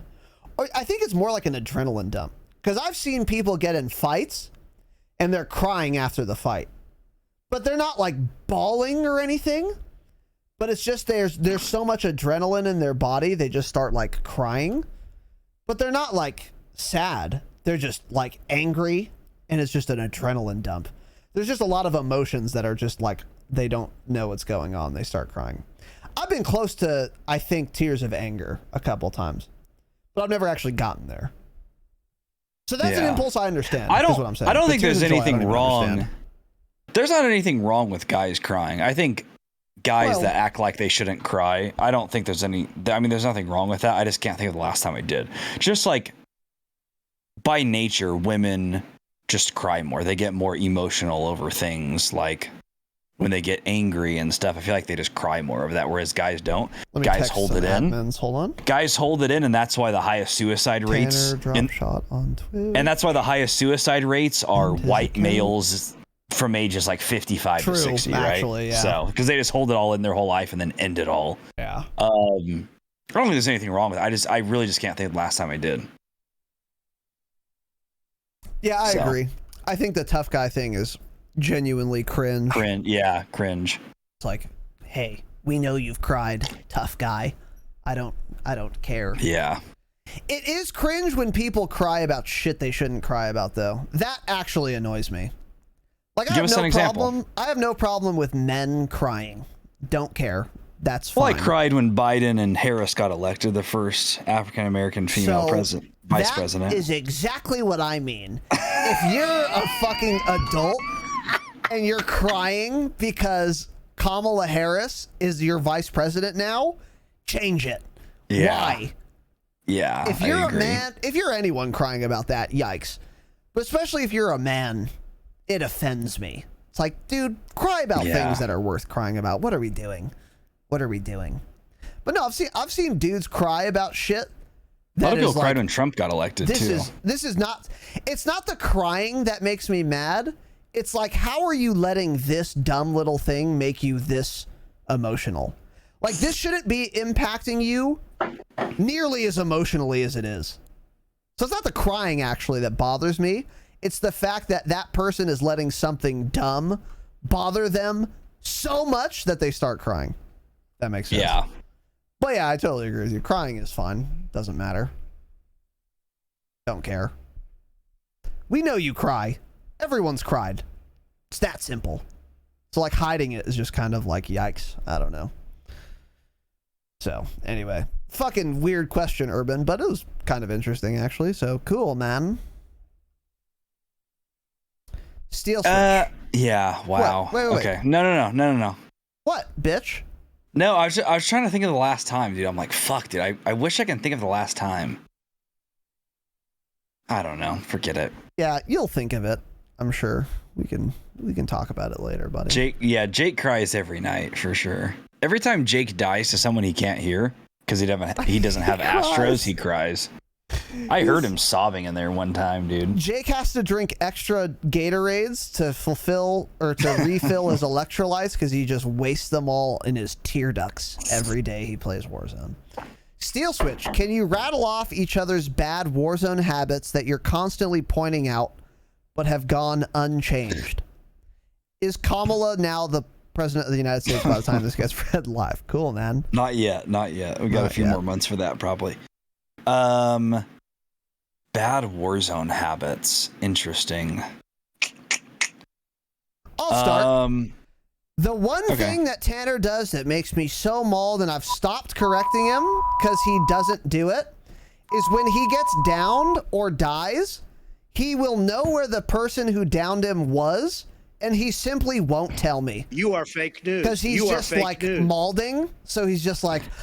I mean, I don't care. Listen to where the bullets are coming from. Figure it out. It makes me so Figure mad. it out. So that's the one habit that makes me furious. This game's so bad, you don't even want to call people out. You just want to mold. If I died at dead silence, the first thing I'm going to say is, oh, he's right here. No, the first thing I'm going to say is, holy shit, I never heard that fucking guy. Yes. Yeah, How am I supposed to not say that? Talk about crying. If I don't say that, I'm going to burst into tears. Cool, man. I mean, Jesus Christ. Fuck this video game. I feel like Raz doesn't res when he should, actually. He tries to, like, get the kill or something and then just ends up dying and then we get squad wiped.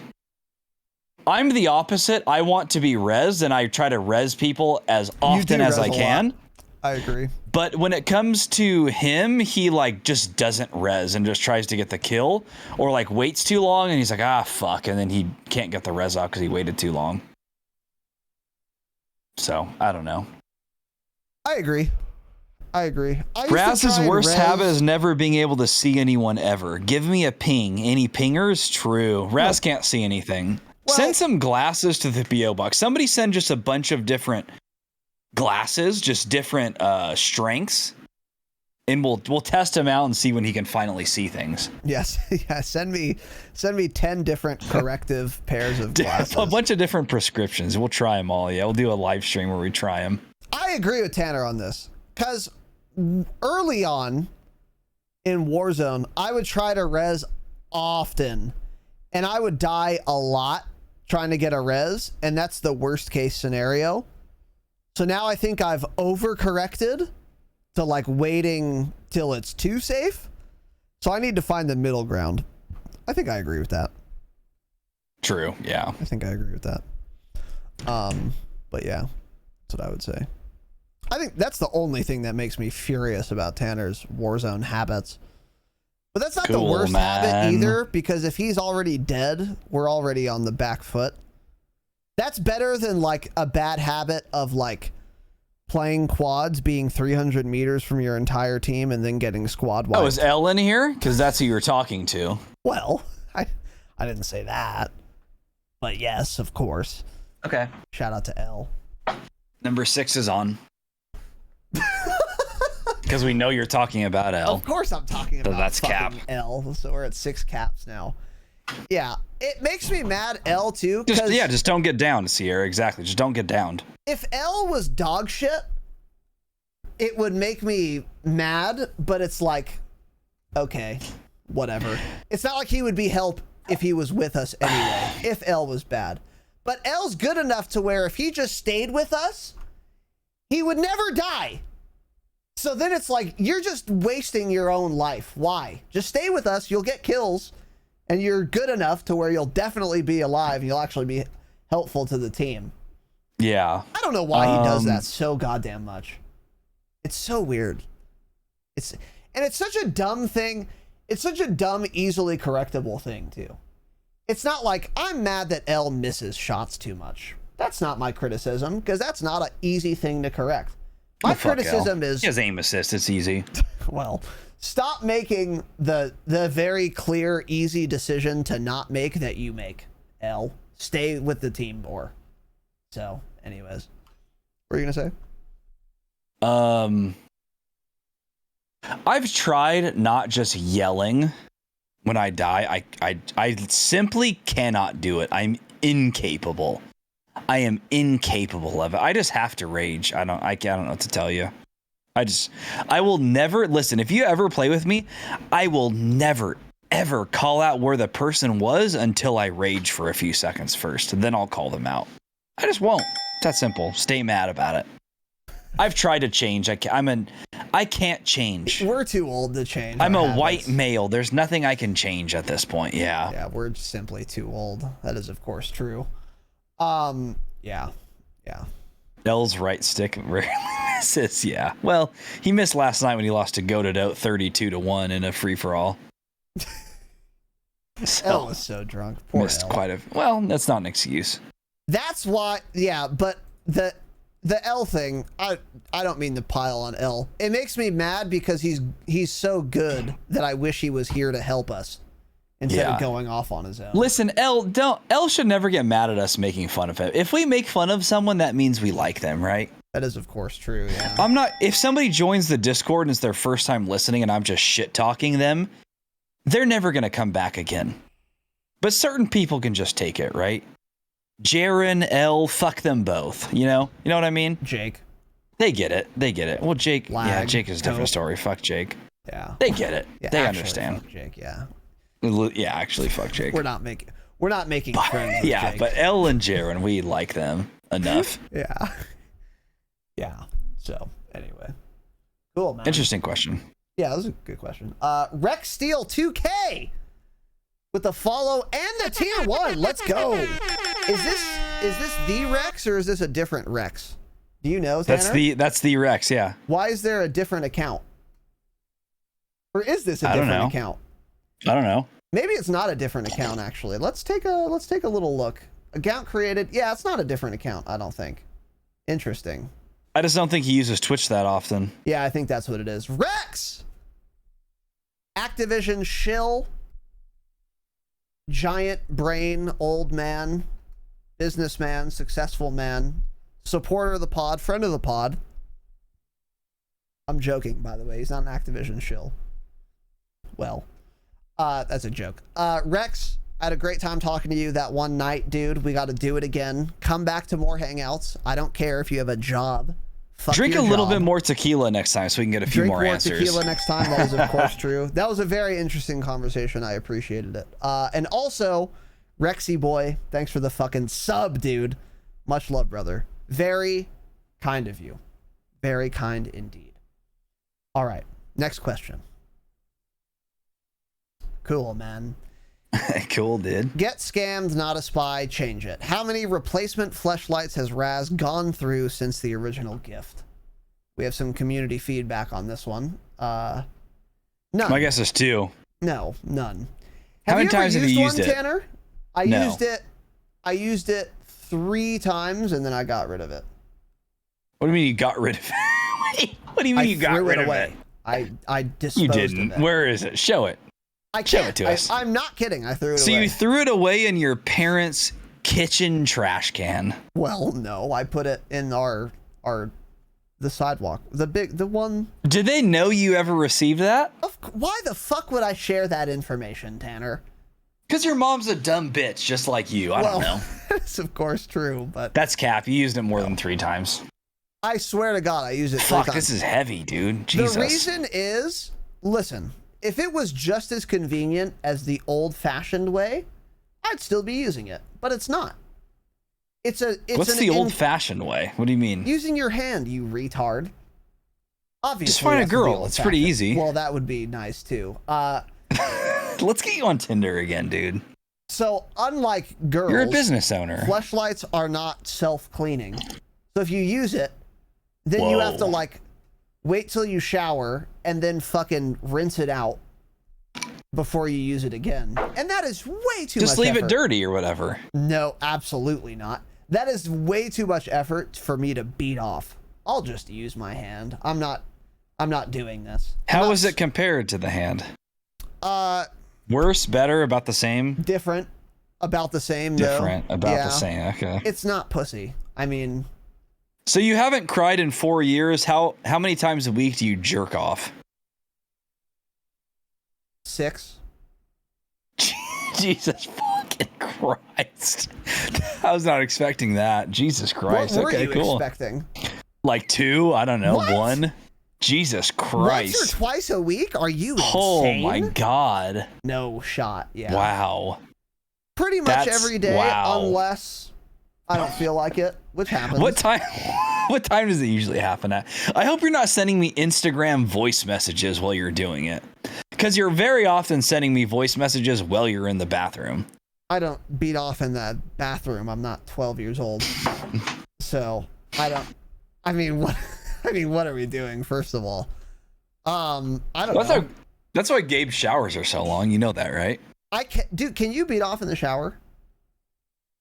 I mean, I haven't in 20 years. That's why Gabe's showers are so long, dude. I can't do it in the shower. It's way too. I'm an adult, dude.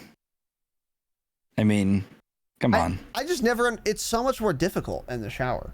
I don't know why. I don't know what it is. We need a live call in with Gabe. We need to see Tupac versus Biggie and why he jerks off in the shower. I mean, It's very odd to me. I don't like it at all. he's an odd person. He takes like a 30-minute poop and then he jerks off in the shower. Yeah, sex in the shower also is not great. I'll do it. Don't get me wrong, but it's not. Well, great. you do anything at this point. It's been ! 3 years, right, well, Mike? Well, Bullet, right? I don't know if it's been 3 years. It's getting there. No, it's not worth the effort unless you have like some giant shower. But then even then, nah, it's A walk-in shower. trying too hard. I don't know. I don't like it. Just Cool, man. Give me a bed. Anyway, Cool, man. So, When was the yeah, last time you washed your 3 sheets? times. Oh my God. So here's my normal chat Oh, God. chat's about to fucking mold. Oh, no. Strap in, little buddies. Chat's about to fucking mold. I was on TikTok. Let me tell you a story. I was on TikTok one time. Okay. And I saw a clip of another podcast. And it's just 2 dudes. And they talk about just life, whatever. They're like our age too. It's actually, from the TikTok clips I've seen, it seems like a pretty good podcast. I've been meaning to follow them, but I haven't yet. So it's just 2 guys our age, and they just talk about random shit. One of the clips was the guy asks the other guy, "What's the longest you've ever gone without washing your sheets?" Or like your blankets, whatever. And the guy is like, "All right, it was college, so forgive me." And then he goes, 2 semesters. And the other dude, which is a year, and the other dude is like, "Oh my God, that's so long. Whatever, like that's fucking crazy." And then he's like, "Well, how often do you do it?" And he's like, "Dude, once a week." And I thought to myself, Cap. I thought Nobody to does it once a week. myself, what sick, fucking crazy person is going through the labor of washing their blankets once a week? No Nobody one does it. that. No Yeah. one does it. I just don't believe that. And if you tell me you do, end it all. So anyways, my normal schedule is before Christmas, my aunt comes over Oh, from fuck your San aunt, by the way. Francisco and she commandeers my bedroom. Cringe. So because I have some empathy and sympathy, I wash my bed sheets usually on Christmas Eve every year. Once a year. Once a year. Holy shit, Now, dude. hold on, wait. Oh no. Wait up. What's interesting about that, though, is that this Christmas was a little different because of COVID-19. Cars 2, vid, Corona 2. And your aunt being a big 2019. And my aunt is a liberal, so she was afraid to come to our house.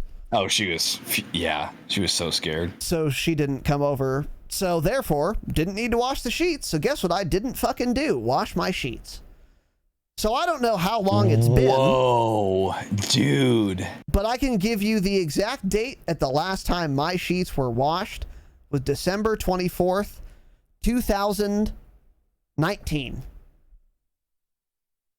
And it's that simple. Oh my god.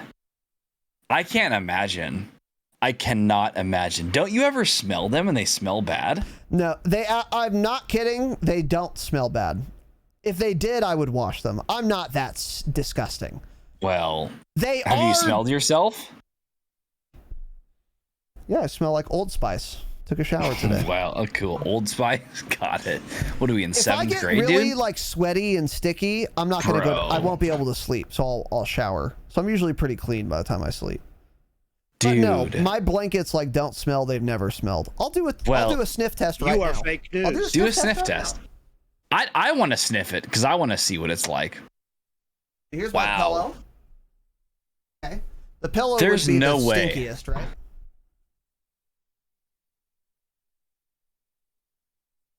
Smells fine. It smells. Because you're used to it. No, dude. Because I know what my own BO smells like. If it smelled like BO, I would know.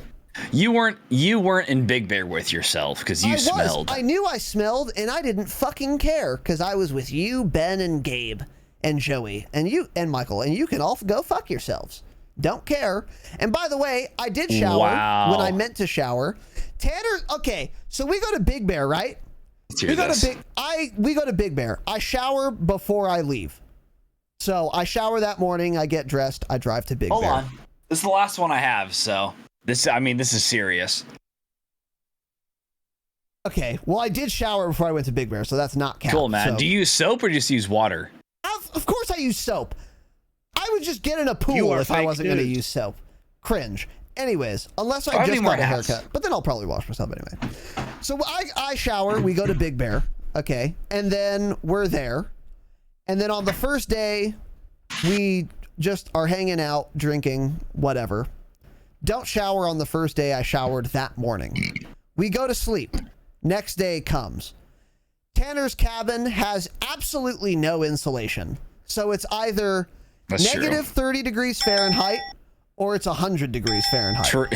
Actually true. It's just all wood. Yeah. It's just awful. It was built 1930. Yeah, there's no insulation. Whatever temperature you would prefer it to be inside the cabin, depending on the outside temperature, it will be the opposite. So that's the cabin. True. So anyways, I wake up absolutely drenched in sweat. Just sweating through the whole night. So then at this point, I stink because I just sweat a lot. Like actually hotter in the cabin than it is in my room. I'm not kidding. With no airflow. It wasn't that hot. It wasn't that hot. There were fans up. All the windows were open. It wasn't that hot. The windows weren't open. There was no airflow. The windows were open. The windows were open. The windows are always open. Cap. The windows are always open. Anyways, the windows, those MFers stay open, dude. Okay. Well, that's cap, of course. So anyways, we wake up day 2, and now I stink in the morning when I wake up because I sweat through the entire night.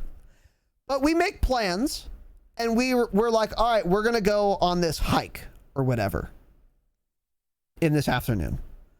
So I was like, okay, well, I'm certainly not going to take a shower, go on a hike, come back and have to shower again in 2 hours because I'm not a dipshit.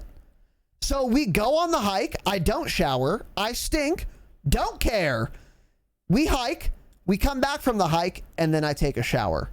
But from that morning to the time we came back from the hike, everyone was malding because I stunk. Because I wouldn't shower for them right before we go on a hike. Okay. Because I know we're going to shower when we get back from the hike. Nobody showered before. Do you own deodorant? Fuck do you own deodorant? Tell me, do you own mad. deodorant? Of course I own deodorant. I brought Cool. deodorant. Cool, man. Didn't use it. Cool, man. I didn't use it. And maybe Wow. I should have. But Cringe. I don't care. Because He doesn't care about other people. Just remember that, guys. I'm for the people. I wear deodorant only for the people. apply deodorant immediately after a shower. Because otherwise, I'm like an 8th grader spraying Axe body spray after PE. So now instead of smelling like BO, I smell like BO and Axe body spray, which is even worse. So I'm not going to deodorize myself when I stink like shit, because it's not going to help. So of course I didn't put on deodorant. It would have helped. Believe anything would have helped. How? So what was I supposed to do? I was supposed to wake up the day we're going to go on a hike, take a shower, go on the hike, and then shower again when we put get on back. deodorant. Okay. Is it that hard?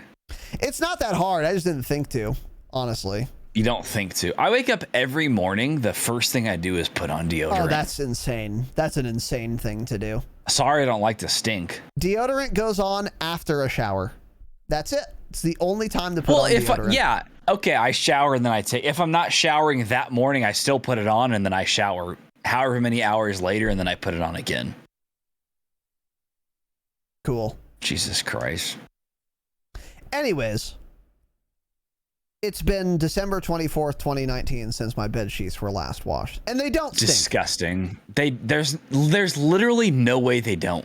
Okay. Imagine wearing the same shirt every single day since 2019. You don't think that's going to smell? Because I sweat in my clothes. I don't sweat in my bed.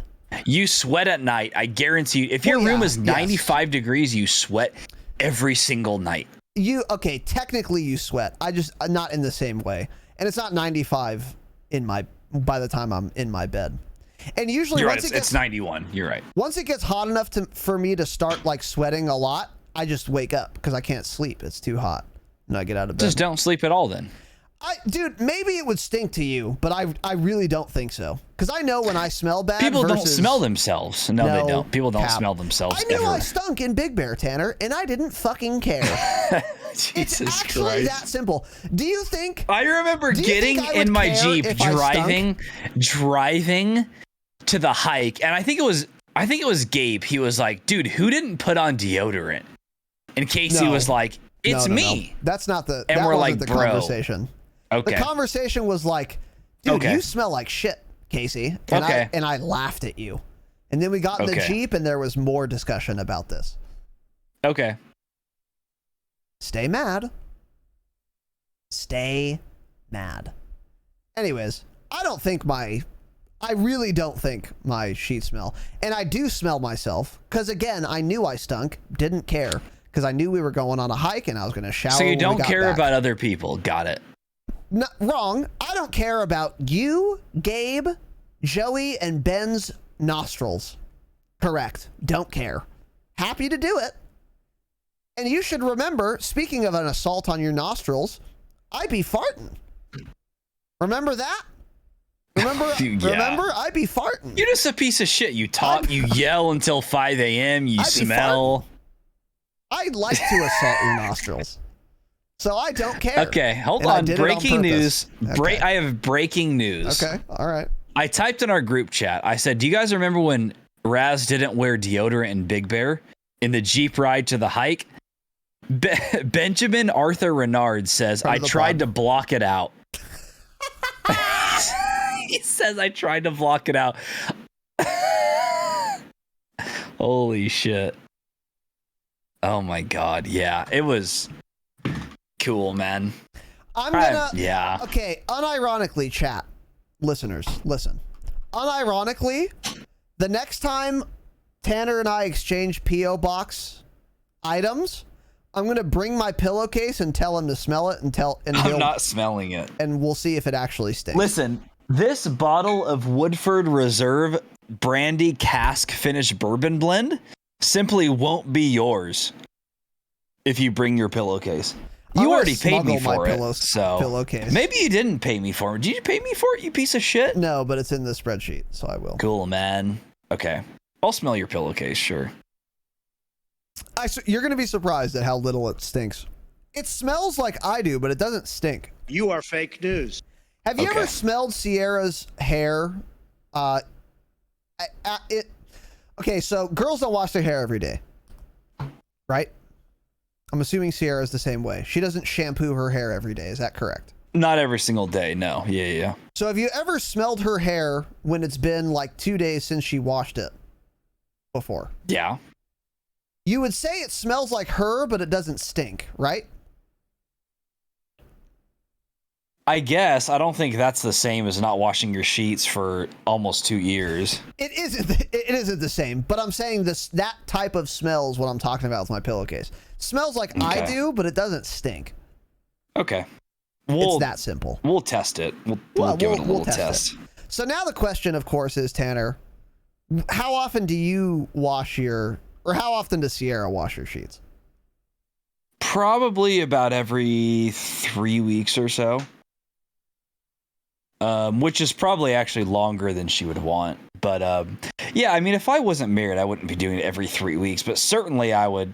I mean, at the bare minimum, I would do it when it started smelling, which is probably 2 months or something. Maybe you just fucking stink. Cool, man. Maybe. Could be that. Maybe you're just dog shit. It's possible, yeah. So, anyway. So that's how many times I use my fleshlight. Dope. Get scammed. So Yo, cool, was that man. that question? Cool. Yeah. We're still on that, yeah. So cool. Cool, dude. Rex, thank you again. All right. Next one. Urban Bigfoot. Have either of you had a serious injury in life? Broken bones count, I guess. If a broken bone isn't a serious injury, what's a serious injury mean? What does that mean if not broken bones? So cool. Cool cringe question. I haven't. No, I had never really had like a serious injury at all. No. You never broken a bone? No. Oh, that's a change it. I'll rectify that. I'll Darce you. I'll gun you down. Well, a Darce wouldn't break any bones, so cool. Really? No serious injuries, huh? What a sheltered little pussy boy. I played hockey for like 12 years. I just never got injured. Cool. I've had a lot. Cool, dude. Not a lot, actually. So when I was a Because you're a pussy. Look at you. Look at your shoulder width and the thickness of your arms. God, I would outwith you so hard. Anyways, when I was born, I had a collapsed lung. I don't know if that counts as a serious injury, but it was pretty serious because without modern medicine, I would stop breathing. I wouldn't be able to breathe. So there's one. When I was 1 or 2 years old, on my parents' anniversary, I fell in our pool and I very nearly drowned. My mom went in the backyard and I was just like floating around like the cover of that Nirvana album, except I wasn't upright, like with my eyes open. I was just unconscious in the middle of my pool. So she dove in her little dress. Hopefully it was a long dress and not a little one, whore. And she took me out of the pool, and I wasn't, I was all blue, but I was breathing. I don't know if they did any CPR, but I think they did. I was definitely breathing. Otherwise I'd be dead though. So I had swallowed a ton of water, but once I was extracted from the pool, I was breathing, but I was very blue. Wasn't great. So then they drove to the ER and then pumped my stomach, and then I survived. And then besides that, I broke my collarbone when I was maybe 18 or 19. When I was doing karate, actually, we had a form where we were trying to be like extra for a showcase, and we were doing standing backflips. So in the form, but it was like toward the end of the form. So I had landed by this time 50 standing backflips as part of the form. But on that day, I was like particularly like tired, and it was at the end of class. So I was like tired. And then I went to do the backflip. Was midair, and I was like, I'm not landing this. So I'm either breaking my neck or I'm gonna roll. So I rolled sideways, jumped as high as I could, landed on my shoulder, and then it just my shoulder and my like breastbone collapsed. My collarbone just bloop right out, broke it completely. Your bones are weak. Completely in half. And then but a collarbone break is like the best bone to break. It heals super easily, and you don't have to do any surgery or anything. So I went to the hospital, and they were like, all right, so here's a sling, here's some Tylenol, see ya, get out, just don't move it for 6 weeks and it'll be fine. And it is. I can show you guys the break too.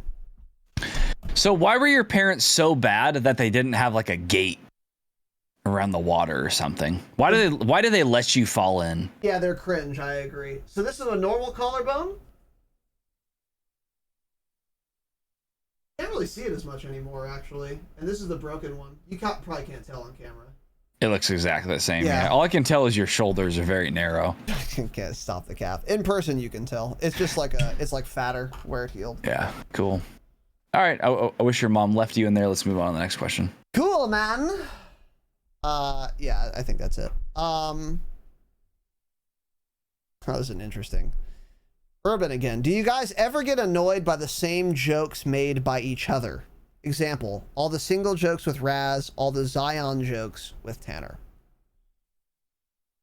I don't really get annoyed. No, I don't get annoyed. I mean, you're dumb, but I don't get annoyed. No. Cool. Cool, man. I think that the joke that's more on point for him is, oh, Raz is awake, lol, forehead. I think that's the bigger joke now than he's single. Raz won't be awake for 4 hours, forehead. LA giggle. Yeah. I get annoyed at jokes that are dumb. So the not awake one is just dumb. It annoys me. It's like, oh, I'm surprised you're awake. Oh, yuck, yuck, yuck. It doesn't annoy me because it's insulting. It annoys me because it's painfully unfunny and unoriginal. So that annoys me a lot, actually. But just because you're dumb and you think you're funny, yikes, change it. But it's not because it's at my expense. Because if you made some lazy, unoriginal, hack, unfunny joke about anything, it would annoy me just as much. Not because it's about me, but because it's, again, unfunny, uninteresting, and unoriginal. So, yep. Cool.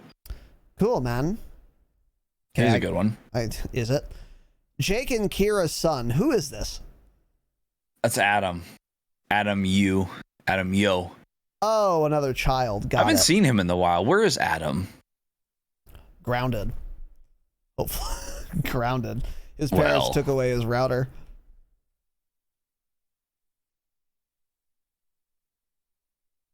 Anyway, he asks, is Raz a virgin? We got some community feedback on this one as well. And they spelled out hooker. Cool, man. There are shorter words you could have used whore. Less effort. No. Cool. Got it. Dope. Never gotten a hooker before either. Don't think I ever would. Rather beat off than go through all that effort. I was in Vegas one time with Gabe, Ben. I think Joey was there too. I'm pretty sure Joey was there. We went with Ben's mom for like a dog show or something. Maybe Joey wasn't there. I think he was there. Anyway, some girl, like, I think she went up to Gabe, or like Gabe went up to her. You know, Gabe is a very handsome young man. True. And she like said something like, do you want like, she said her whole thing like, do you want like a girl for the night? And it was like, he asked her, he was like, oh, how much? She was like $2,000. And he was like, see ya. Where was this? In Vegas, you said? Yeah. I'm like, are they really that much, dude?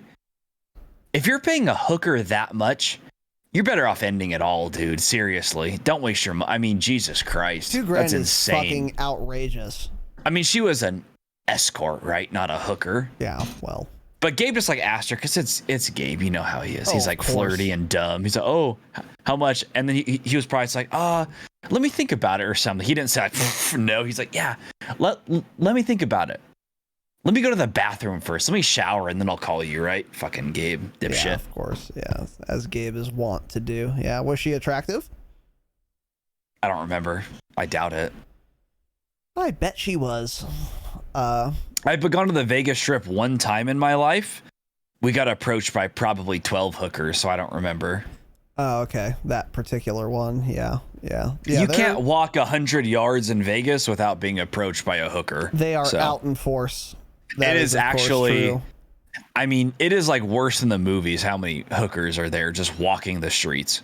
It's crazy. Yeah. Even those dumb girls like wearing the outfits that are like, oh, like take a picture with us. And then you take a picture and they're like, $50, bitch, pay up. And we're gonna beat your or our pimp here is gonna beat your ass. You know, this giant 350-pound man is gonna beat your ass. Give me $50. And you're like, whoa. Dude. They're scumbags. That happened to us once. These two chicks were dressed in like slutty police officer uniforms or whatever. They're like, oh, do you want a picture? And I was like, no, of course not. And they're like, come on, just a picture. Let's just take a picture. And they were like super pushy about it. And I was like, absolutely, I don't want a fucking picture. And I bet you, yeah, they would have taken the picture and just price gouged the fuck out of me. But I was like, nope, do not want a picture. Yeah. Why would I want a picture with you? They make more money in a week from taking pictures with overweight white guys than we make in a year. I mean, Jesus Christ, they're filthy rich. Yeah, that's of course true. Those girls go get in their fucking 2021 Range Rover and drive back to their mansion after a night on the strip taking pictures with old men. Jesus Christ, yeah. Yeah. Prince cool, Pete. Man. What's up, dude? What are you referring to? Probably John McAfee, the American hero, of course, right? Okay, that makes sense. Yeah. Okay. Yeah, F's in the chat for John McAfee. For sure. An American hero. What was I gonna say? Yeah, it's anyways, weird too. Hookers are more expensive than you would think. I mean, that was the only time I've ever heard a price ever. But I was just like, bro, are you kidding? I thought they were like $100. The fuck? Yeah, well, that was outrageous. $2,000 sounds about right. I've looked into it. Change it. Yeah, the picture thing's weird too, though. It's like, dude, if I took a picture with them, like, what am I gonna do with that? Let's say I posted on Instagram because I want clout. Everyone knows these aren't my friends or some chicks I'm fucking that night. They're just everyone knows what that is on social media. Exactly. I'm not gonna get clout from this, you know. Exactly. Like, it's just so dumb. It's so weird. I don't know. It's cringe. Yeah. It's super cringe. Yeah. So, anyways, awful question, Adam. I'm glad you're grounded. Go Blue Mason asks, when is the best and worst time to drop shot in Warzone? I think this is a good question, actually, Tanner. When is the best and worst time? I don't know. The more often I drop shot, the more useless I feel like it is. Because like playing against, mostly people with like aim assist, I feel like it doesn't even benefit me. It's not like if you're playing a game where you can actually screw somebody's aim up. I feel like it's almost not that possible to do, and they'll at least start dragging their aim towards you so they can just finish and get an easy kill on you. I don't know. I don't know if drop shotting honestly is that beneficial anymore. I'm just so used to doing it that I still do it. That's an interesting but take. It's like even I feel like up close is the best time to do it because that's your best chance at like breaking aim assist when you go from standing to laying prone. If you're like within, 8 meters of someone or something. But all in all, I don't think it's really that beneficial anymore, to be honest. It's just whoever hits the person the most. I mean, they're just going to track you either way, so it almost doesn't matter. Interesting. I mean, it probably doesn't break aim assist. That's I'm not sure about that, but I suspect that you're probably right. It probably doesn't matter. However, there are some people who are on the keys in Warzone, in which case drop-shotting could be good. My rule of thumb for drop-shotting in Warzone and in multiplayer is exactly the same. If it's a 1v1 situation, drop-shotting is very good. If it's more than 1v1, do not drop-shot because you're going to be stuck. So drop-shotting is kind of like an all-in play. Because you're making yourself immobile. So if it's a 1v1 situation and you drop shot and you get the kill, then the downside of drop shotting being immobile doesn't matter anymore because now you're safe. You've neutralized the threat. So then you got the benefit of fucking up their aim, making your hitbox smaller, without incurring the penalty of being unable to move because your immobility doesn't matter anymore because the guy is dead. However, if it's like a 1v2, now drop shotting's awful now because now you're making yourself stationary. So even if you do kill one guy, you're now giving the second guy a completely stationary target to just fucking rail, in which case you're completely fucked. So like a 1v2 or more, you can't drop shot because you have to be able to constantly move. Hopefully you break someone or down someone and immediately run away, replate, recenter, whatever, and then go and finish the second guy. So in general, I would say drop shotting good in a 1v1, not good in a 1v2, 3 or more, basically. But another thing to keep in mind too, make sure you're crouch shotting, dude. Crouch shooting is so fucking good and underrated, and people don't do it. Now, it won't really help against aim assist if you're that close, sure. But it will help your recoil.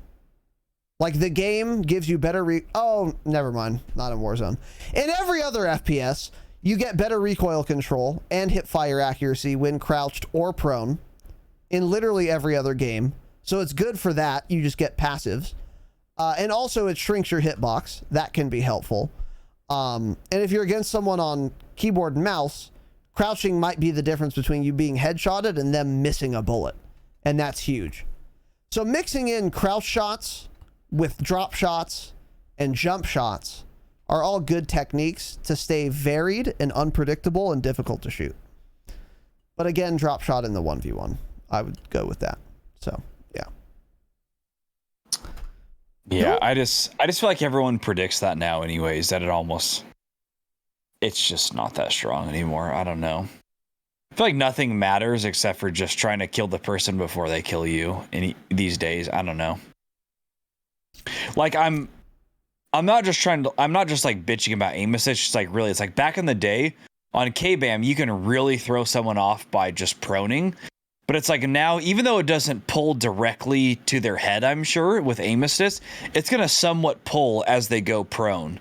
So it's just, I don't think there's much of a benefit to it anymore, to be honest. It's just everyone's so used to doing it. Everyone's so used to doing it because they've been playing COD for 10 years, right? Yeah, that could be true. I would like to that's actually a good question to ask people who are on controller. Does drop shotting fuck up your aim or not? I would actually be curious to see what they would say.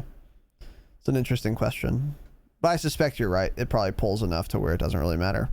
Yeah. Anyway, good question. Don't do it in a not 1v1. I think Tanner and I agree on that. So yeah, for sure. Go Crazy Jax. Finish off with this page, right? Or we can keep going more. It's up to you. Oh yeah, let's for sure finish off here. Yeah, I can feel your low. I don't even know where are we? What page are we on? Energy. What page are we on? We're on a page. 4? Where does it say? We're on 4. Yeah. Cool. Okay. Yeah, we have 3 more questions. April 26th. All right. Go Crazy Jax asks, why do people get Why do people get offended when someone says the word retarded when something is in fact retarded? Well, because that word is rude. That's why. It is pretty rude. So the technical definition of the word retard means to slow, to slow down. So if I'm retarding someone's growth, it means I'm impeding it. I'm slowing it down. But the common way retarded is used is like some person who is slow, mentally slow. And this is usually a result. It's not their fault. Exactly. It's usually a result of some disability or disease that they have, which is out of their control. So it's kind of rude to insult people for things they have no control over, obviously. So that's why you're insulting people on something that they can't control. Well, then also people say like, well, I'm not like talking negatively to retarded people. It's like, well,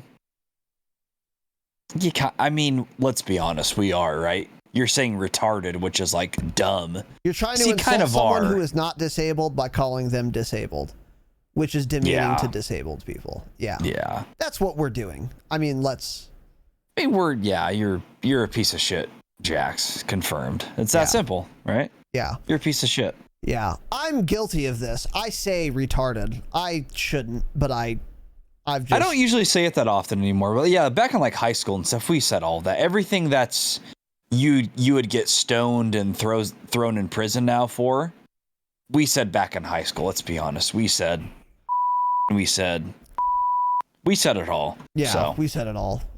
That's just, but it's like all except the N-word. I think that's what I would say. Yeah, I mean, think we said all the bad that. Things except the N-word. Exactly. What we would say in high school. That's just, you're just young and stupid. I don't blame you for it. I'm not going to cancel you when you're 35 for that. I don't care. You were young. We all did it. So yeah, it's cringe getting mad at people for that, honestly. Yeah. Yeah, this is something you shouldn't say, but I still say it. I try not to, but sometimes it just comes out. But it's not a good thing. You shouldn't say it, honestly. In my opinion. Because you say when something is in fact retarded, what would be in fact retarded? What would you call retarded that is in fact retarded by your estimation? I'd be curious to see if there's a warranted use of it. I bet there probably are instances where you can, but I don't know. I just think it's not worth it, and it's kind of rude. I didn't give a fuck about this until in high school. I had a teacher. I forget his name, but he was super cool. He was an awesome teacher, and he was actually a smart fucking guy. He was our high school math teacher, and he taught all the way up to like Calc 2, and he was genuinely intelligent. Well, don't call it Calc. Call it calculus, right? Everyone called. I'll call it calc. I don't care. That's what everyone called it. I don't care. Don't call it calculus. That. Cool, calc man. Too. He taught up to that. He was like He was man. He was the best mathematician at our high school, which isn't saying much, but in his case, always better. He was very smart guy, and he had a daughter with Down syndrome. So when people would say retarded in his class, he would get uncharacteristically mauled about it. And then people figured out, it's because he has like someone, like his daughter is disabled. And I was like, fuck, man. Yeah, it would suck to hear people calling other things retarded when your daughter, who didn't like choose to have Down syndrome, has it. So I was like, okay, I should reevaluate my use of this word. It's not great. Especially when you can't control it. Like, it's... Exactly. Yeah. Yeah. I mean, sure, I get it. Use the word, whatever. I'm not going to cancel you for it and throw you in prison for it. But it's like, when somebody can't control something, that's when it's just too far, honestly. Yeah. If somebody's just a fucking prick or a dipshit, make fun of them all you want. I don't care. But yeah, exactly. Yeah. I like to insult people. I would say more, but this is Twitch, so I'll get banned if I do. But there are other certain things where you choose to do later in life, and that's cringe. Make fun of that person for it. Exactly. Yeah. So, yeah. I think making fun of people ruthlessly for decisions they make that are in their control, they should be made fun of for. And maybe they should be killed for it. In game, of course. And we talk about it all the time. So, for example, when we call the Infinity Ward developers completely astronaut beyond understanding incompetent, I'm warranted in telling them that they should not be employed, because they could write patch notes and they choose not to. They're not incapable of it. Maybe they are. Maybe they are. At this point, maybe they are, and I'm sorry in that case. But they're capable of writing patch notes, right? But they choose Ashton not to. Williams, yeah. And then that's when we say, fuck Ashton Williams, enemy of the pod. Because you could have done otherwise. But if you have Down syndrome, then you couldn't have done otherwise. And that's when it's cringe. Go ahead. Sorry. Yeah, exactly. And I mean, Ashton Williams chose to tweet more about Gay Pride Month than she ever did about the patch notes of Modern Warfare, which was her job. She put zero effort into the patch notes of Modern Warfare. I swear to God, if COD 2022 is an Infinity Ward game and she's still the fucking community manager, I'm gonna be furious. True. Fucking furious. Real and I true. mean, at that point, she'll be a he, I'm sure. So, you know, it is what it is. But fuck Ashton Williams. I mean, yeah. Jesus Christ. Agreed. So, Any spinners? Any spinners? Borp a spin. All right, moving on. Bjorn. What is one benefit, change it, BENEFIT, of SBMM other than protecting low KD Andy? So Bjorn can fly a drone, but he can't spell benefit. Cool, man. Discord has spell check, by the way. I'm pretty sure. I think everything has spell check these days. I don't know how you misspell a word in 2021. Discord has I mean, spell check confirmed. So cool, man. What is one benefit of SBMM? Nothing. Correct. Literally nothing. The only benefit SBMM should only exist for, I would say, you say like a lot lower than me. I would say 0.6, 0.7 and below should be in their own lobbies. Everyone else, it should just be connection based. I think that's fine. I like to use percentiles more because I don't know what a 0.7. I don't know how many people are a 0.7 or below. Like what percentage. And I don't care, but if you have a 0.7, you should be in your own lobbies. That's what I mean. Okay, yeah, that's fair. I don't think percentage, like, the percentiles matter as much. That's actually probably fair. Yeah, Tanner and I basically agree on this. I think if you're like really, really new or just unskilled, you should be in lobbies only with other people who are 100%. unskilled. Other than that, there is no benefit of SBMM. Yeah. I just don't believe it. I just don't. I reject the arguments for SBMM for any people other than a protected class of exceptionally unskilled players. Yeah, not to be rude. Like I don't mean like literally unskilled, like not having the skills. Go ahead. Yeah, like it's fun playing against, you know, players like that every once in a while, but playing against just them every game wouldn't be fun, and it's not skillful, it's not exciting. I don't care. Like that's how those high KD games go, you know, like Mutex's like solo quad 61 kill game or whatever. It was like a 0.8 or something, a 0.79 KD average. I mean, nobody was close to his level. He even said as he's killing all these guys, he's like, holy shit, what is this lobby? Nobody shot back all 61 kills. So it's like those players should not be in the same lobby as him, literally ever. They should just be in their own lobbies until they get good enough to maybe figure it out and throw them in a regular lobby. They'll get shit on there and then throw them back down and let them learn a little bit more. Because yeah, it's just correct. As fun as that would be for like a month, past that it would just be boring. They should be in their own lobbies to play with each other. Yeah, so it should exist, but the way they do it now, just I don't know, it isn't fair. Yeah, it's awful now. Yeah, I agree. Exactly. The problems are myriad, which we've gone over. If your friend isn't as good as you can't play together, or he's going to have no fun. 2 and 37, Ramaza domination 10s. If I need to remind anyone of that fun and exciting anecdote. Connection gets worse. And then you can't experiment or try anything new because everyone is just as good as you. So there's no variation in your games ever. That's the problem with. Yeah, exactly. Those are some of the problems with SBMM. And reverse boosting is another one. So if there is a KD, anyways, yeah, exactly. And that's not, by the way, what Tanner said is not to say that what Mutex did is easy. If I was in that lobby doing solo quads, guess what I wouldn't have done? 61 kills. Obviously. It still takes a bunch of skill to do what he did. We're not saying Mutex is shit or anyone could have done it, obviously. But, I couldn't do it, yeah. Yeah, of course. Well, but... I mean, my PR is like 40 kills less than his, yeah. Yeah. So, but nonetheless, if you're exceptionally bad, you should play with only other exceptionally bad players. Once you're past that, then it's all connection based after 0.7 KD or whatever metric you want to set. That is just such a better experience. So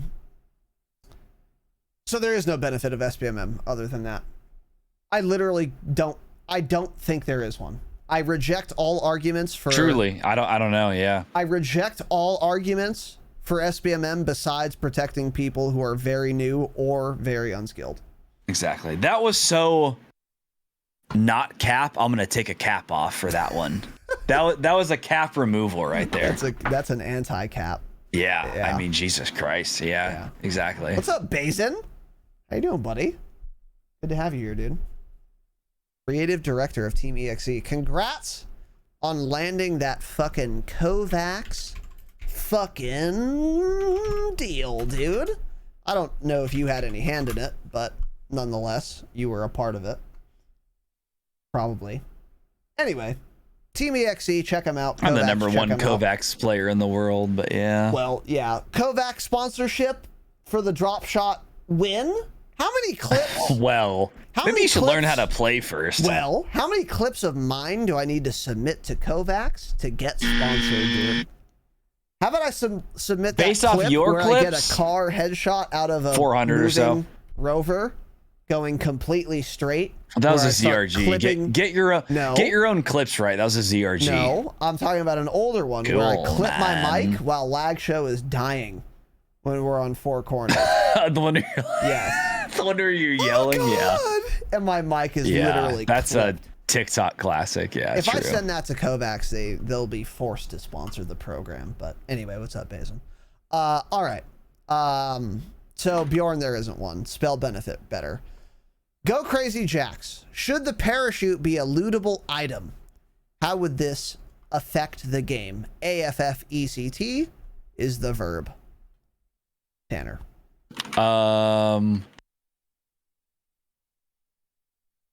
Oh, should the parachute be a lootable item?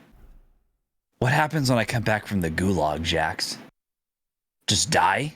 I win the gulag and then just fall to my death? Yeah. So No, it shouldn't be a lootable item. This is the dumbest question we've gotten tonight. Absolutely, for sure. Might be one of the dumbest we've had in 2021, really. Yeah. What does this mean? Does everyone just die when they drop from the plane? Cool. Awesome. Hey, game's over. Whoever fell last wins. Whoever dropped out of the plane last is the winner. I don't know what this means. So I think what he's saying is you spawn, just like you spawn with a pistol, you spawn with one parachute.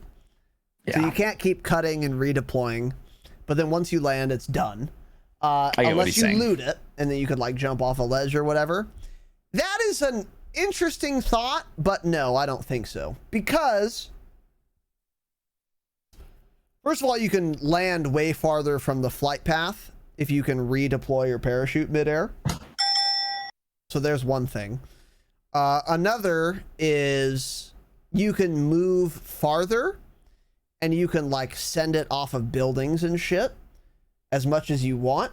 And we are, of course, fans of mobility in this game. We want to be able to move as far and as freely as we possibly can. Yeah, is redeploying and cutting your parachute 20 times midair realistic? No, of course not. Don't care. Because it makes the game better. Yeah. So no, of course it shouldn't be a lootable item. How would this affect the game? People would move less because they wouldn't. It would make be it a able lot to. slower. Exactly. Yeah. And that would be awful. So I think it's just that simple. Think if I'm on the top of Nakatomi Plaza in downtown and I want to get off of it. If I have to go all the way to the bottom, that's going to make the entire game slower. If I'm shooting at somebody on the roof of bank and I have to run all the way down or take the elevator shaft down and then run towards them, game is automatically more boring. And then that team knows that I'm coming up from below them because I can't get the height advantage on them unless I looted a parachute, you know? So it's, it just wouldn't be good. Yeah. Jack's worst question I've ever been asked. It's possible. It's possible. I don't know what we're doing or thinking with this. How would this affect the game in a positive, conceivable way is my question. Because obviously you thought it might be good some way, Jax. I don't know. So why did you ask? Let me go on Discord and ban Jax real quick. Got it. Because I'm done. Cool, man. All right, well, before we wrap this bitch up, Tanner, anything else you want to fucking say? No. You guys obtained the total one cap counter? Yeah. Let's see. 1, 2, 3, 4, 5, 6, 7, 8. You guys obtained 9 total caps. Wow. I did take one of them off at one point because it was so not cap. That was the SBMM question from Bjorn. So altogether, there's the cap count. There's the final cap count. Oh, that's the thumbnail right there. Huge. There's the cap count. The cap count was at 9. Change it. Be better. Do better, Dropshot community. Yeah, I mean, send me more hats if we're going to get to that high of a cap counter. Yeah. Yeah. So. Send us more hats for sure. I bet you I would look better with a hat on. Let me put one on. Put a cap on, buddy. Cap alert. If I had another hat, I'd put a hat on for that one. That's a cap. That's cap. Think it's cap? You don't look better in anything. Cool, wash your fucking sheets and then maybe you'll look better. It's crazy because I don't get acne even though I haven't washed my sheets in 18 months. What are your thoughts on that? Well, you're not 18 years old. I would hope you don't get acne. I've never gotten acne.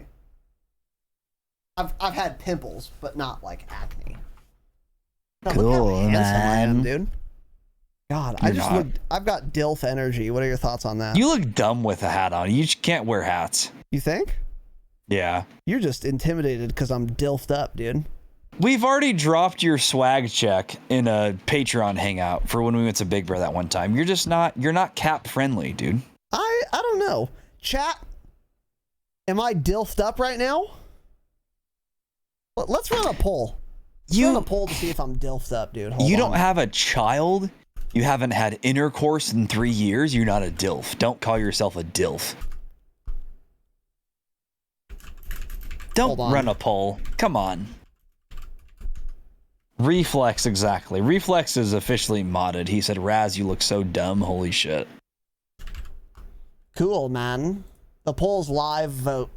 Dubfire33 was wearing that same hat on stream the other day. I saw him. Dairy/freezer grocery worker. Dude. Holy shit. Bazin, I've worked at a grocery store twice, actually. And true. Your dad runs every grocery store in the world. Well, he's retired. Yeah, dude, everyone who worked in the freezer, like the butchers, they all wore caps. Interesting reference. Interesting reference. That's a niche reference, but I like it, dude. Razinon with a cap equals dairy/freezer grocery worker. Everyone who works in they do always wear hats. If you work in the deli, if you work in produce, or if you work as a butcher at a grocery store, you simply always wear a hat, dude. Dude, I'm going to go to the grocery store tomorrow. I'm going to take a picture of the guy. I'm going to say, take a picture. Let me take a picture of you. Wow. Yeah. Part of it is because if you were a butcher, you had to wear either a hairnet or a hat. But like if you worked in like the freezer, like Bazin did, you didn't have to wear a hairnet. So you didn't have to wear a hat, but it was nice. because it kept your little scalp warm or in the freezer. Yeah. No cap. So that is a based take, Bazin. But anyways, so the poll's up. Do I be dilfed up though? Is the question being asked. And it's an overwhelming cap. Well, Who said yeah? I'll edit that Who said out yeah? for sure. So you Cool, know the man. vibes. So I think everyone who votes no doesn't actually think I don't be dilfed up though. They just are intimidated that I'm so dilfed up that I'm gonna fuck their mom. Right? Okay. Don't worry, guys. I won't fuck your mom, okay? I could fuck You are your fake mom. news. I could Cool, wear this man. hat, roll up, and fuck your mom, dude. Because I be dilfed up, though. But I won't. So just relax and be You honest. look like you would wear a shitty chain and basketball shorts. Yeah. I want to have a shitty chain, actually. I want Somebody a shitty send chain. Raz a fake diamond chain to Don't the send me exclamation point fake PO jewelry. box. Don't send. I will be taking Exclamation everything to point a PO jeweler box. that we receive in the PO box to be appraised. And if I get fake jewelry, bans galore, dude. I'm just handing out bans, dude. Send me a 24 karat gold chain, dude. That's all I want. Okay? Cool, man. I would also wear a pinky ring if it was 24 karat gold. Well, that's That simple. Who wears pinky rings? Pickup don't know. artists? maybe L. Fucking Mysterio? What's the guy's name, that pickup artist guy? The Game? Right? What? Wasn't his name The Game or something? Or was that the title of the book? There was this whole pickup craze. And there was one guy, he had a TV show. With like Neil Strauss? Maybe? I don't know what you're talking about. It doesn't matter. Nothing's mattered less. All right. Anyway, yeah, Bazin. This actually, Tanner, do you know about this? What? Twitter Spaces. I know what it is. I barely know what it is, but I think it's like you can basically just live stream to Twitter and people can come listen to you. And Bazin said in chat, I would love an EXE Dropshot pod Twitter Spaces. You know you can sell tickets to it. I didn't know you can sell tickets. Well, our tickets will be $500 That each, is obviously. Interesting. That is an interesting idea. Any gifters? Any Spaces Bazin? gifters? Bazin, I'm going to fuck around and add that idea to our board meeting Google document, dude. Bazin, Cool, man. if you actually want to do, irrespective of whether we sell tickets or not, I'd have to think about that. But regardless of that, I would be down to do a Twitter Spaces with some of you boys. That would be fun. That would be fucking cool. I would really enjoy that. Just have a kind of a low-key hanging out, doing a Twitter Spaces. That would be fucking dope, dude. So I'm gonna write this down. Twitter Spaces with Team EXE. Cool, man. Good idea. Yeah. Any spacers? If you were not trolling, if you were trolling, totally fine. If you weren't, hit us up or we'll hit you up, and we'll make that happen. That would be fun. That would be fun for sure. Yeah, we could sell tickets. I don't give a fuck. Sure, dude. We can do that. $500 minimum. Those are for the nosebleeds too. Front row, 20 G's. I don't know. We'll scale the amount of decibels we give to you based on how much money you spend. So if you only spend $5, it's going to be almost muted. You're going to have to record it and do some post-processing to hear anything. Yeah, true. So yeah, we could do that. That is, of course, an excellent idea. Yeah, that would be fun, dude. Yeah, please hit us up if you remember to, and we'll get working on that. Because we've been trying to do something with you guys for quite a while, and we have something in the works. By the way, MP, you fucking child, don't link me Marvel dog tags, dude. Okay, this isn't Any kill children? confirmed. Don't do it. Oh, we need to announce that, dude. Any fucking children? When is that? Announce we need what? to announce that. Announce the Yes. with. Yes, actually, we need to announce it That soon. is next weekend. Actually, we'll announce Okay. that on Monday. We'll confirm and announce on Monday. Okay, got it. Will you remember? You won't. Cool. Let me write it in the we'll write it. fucking We'll write it document. down. We'll Write it it down for me. I'm gonna wrap this up. All right, chat. Okay, I'll write it. Boys and girls, Mullet with the fucking 13 months resub. Let's go. Mullet, you old successful bitch. I appreciate it, dude. 13 months. Welcome back. I still remember like it was yesterday playing MDub multiplayer on, at the time, the new map, Cheshire Park. And you popped into chat. I remember it like it was yesterday. You don't. Cap. But Give me another cap. 13 months ago. Or something. Mullet, I love you. Thanks for the resub. I appreciate it. All right. Mullet's wrists are wider than your biceps. I'll edit that out as well. Cap. All right, boys, that's it. We hope you enjoyed all the support tonight. They didn't. I appreciate it. Thank you guys very much. Very kind. Also, if you wanted to waste some more money, the best way to support the program is actually to donate directly to us. So go find those links on our website, thedropshot.com. You can find they're not on there. The Twitch streams, which have donation links. Utilize them. Cash App, $Razinon, donate. But if you don't want to do that, if you actually want something for your hard-earned money, then you should join the Patreon. Patreon.com/thedropshot. It is the second best way for us to get support. We get the biggest cut besides, of course, PayPal donations there. And also it's the best for you for sure, because that's where we offer all of our bonus content.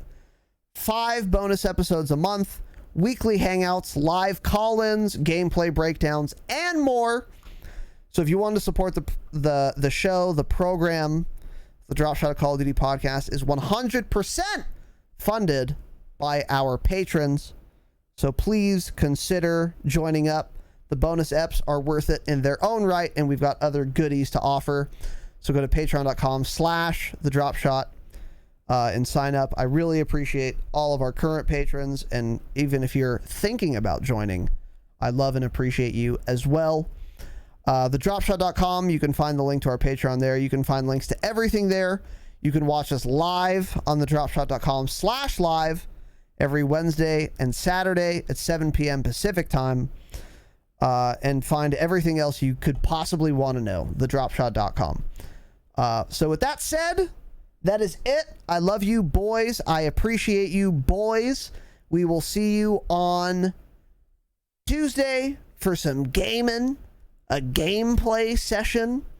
Maybe we'll fuck around and get Razinon in for some Rebirth or Verdansk. He's trying to get into Verdansk. We could. Maybe we'll play Razinon. Verdansk. Raz won't be there. It'll be me, Jake, Razinon, and Bjorn, of course. But that is Cap.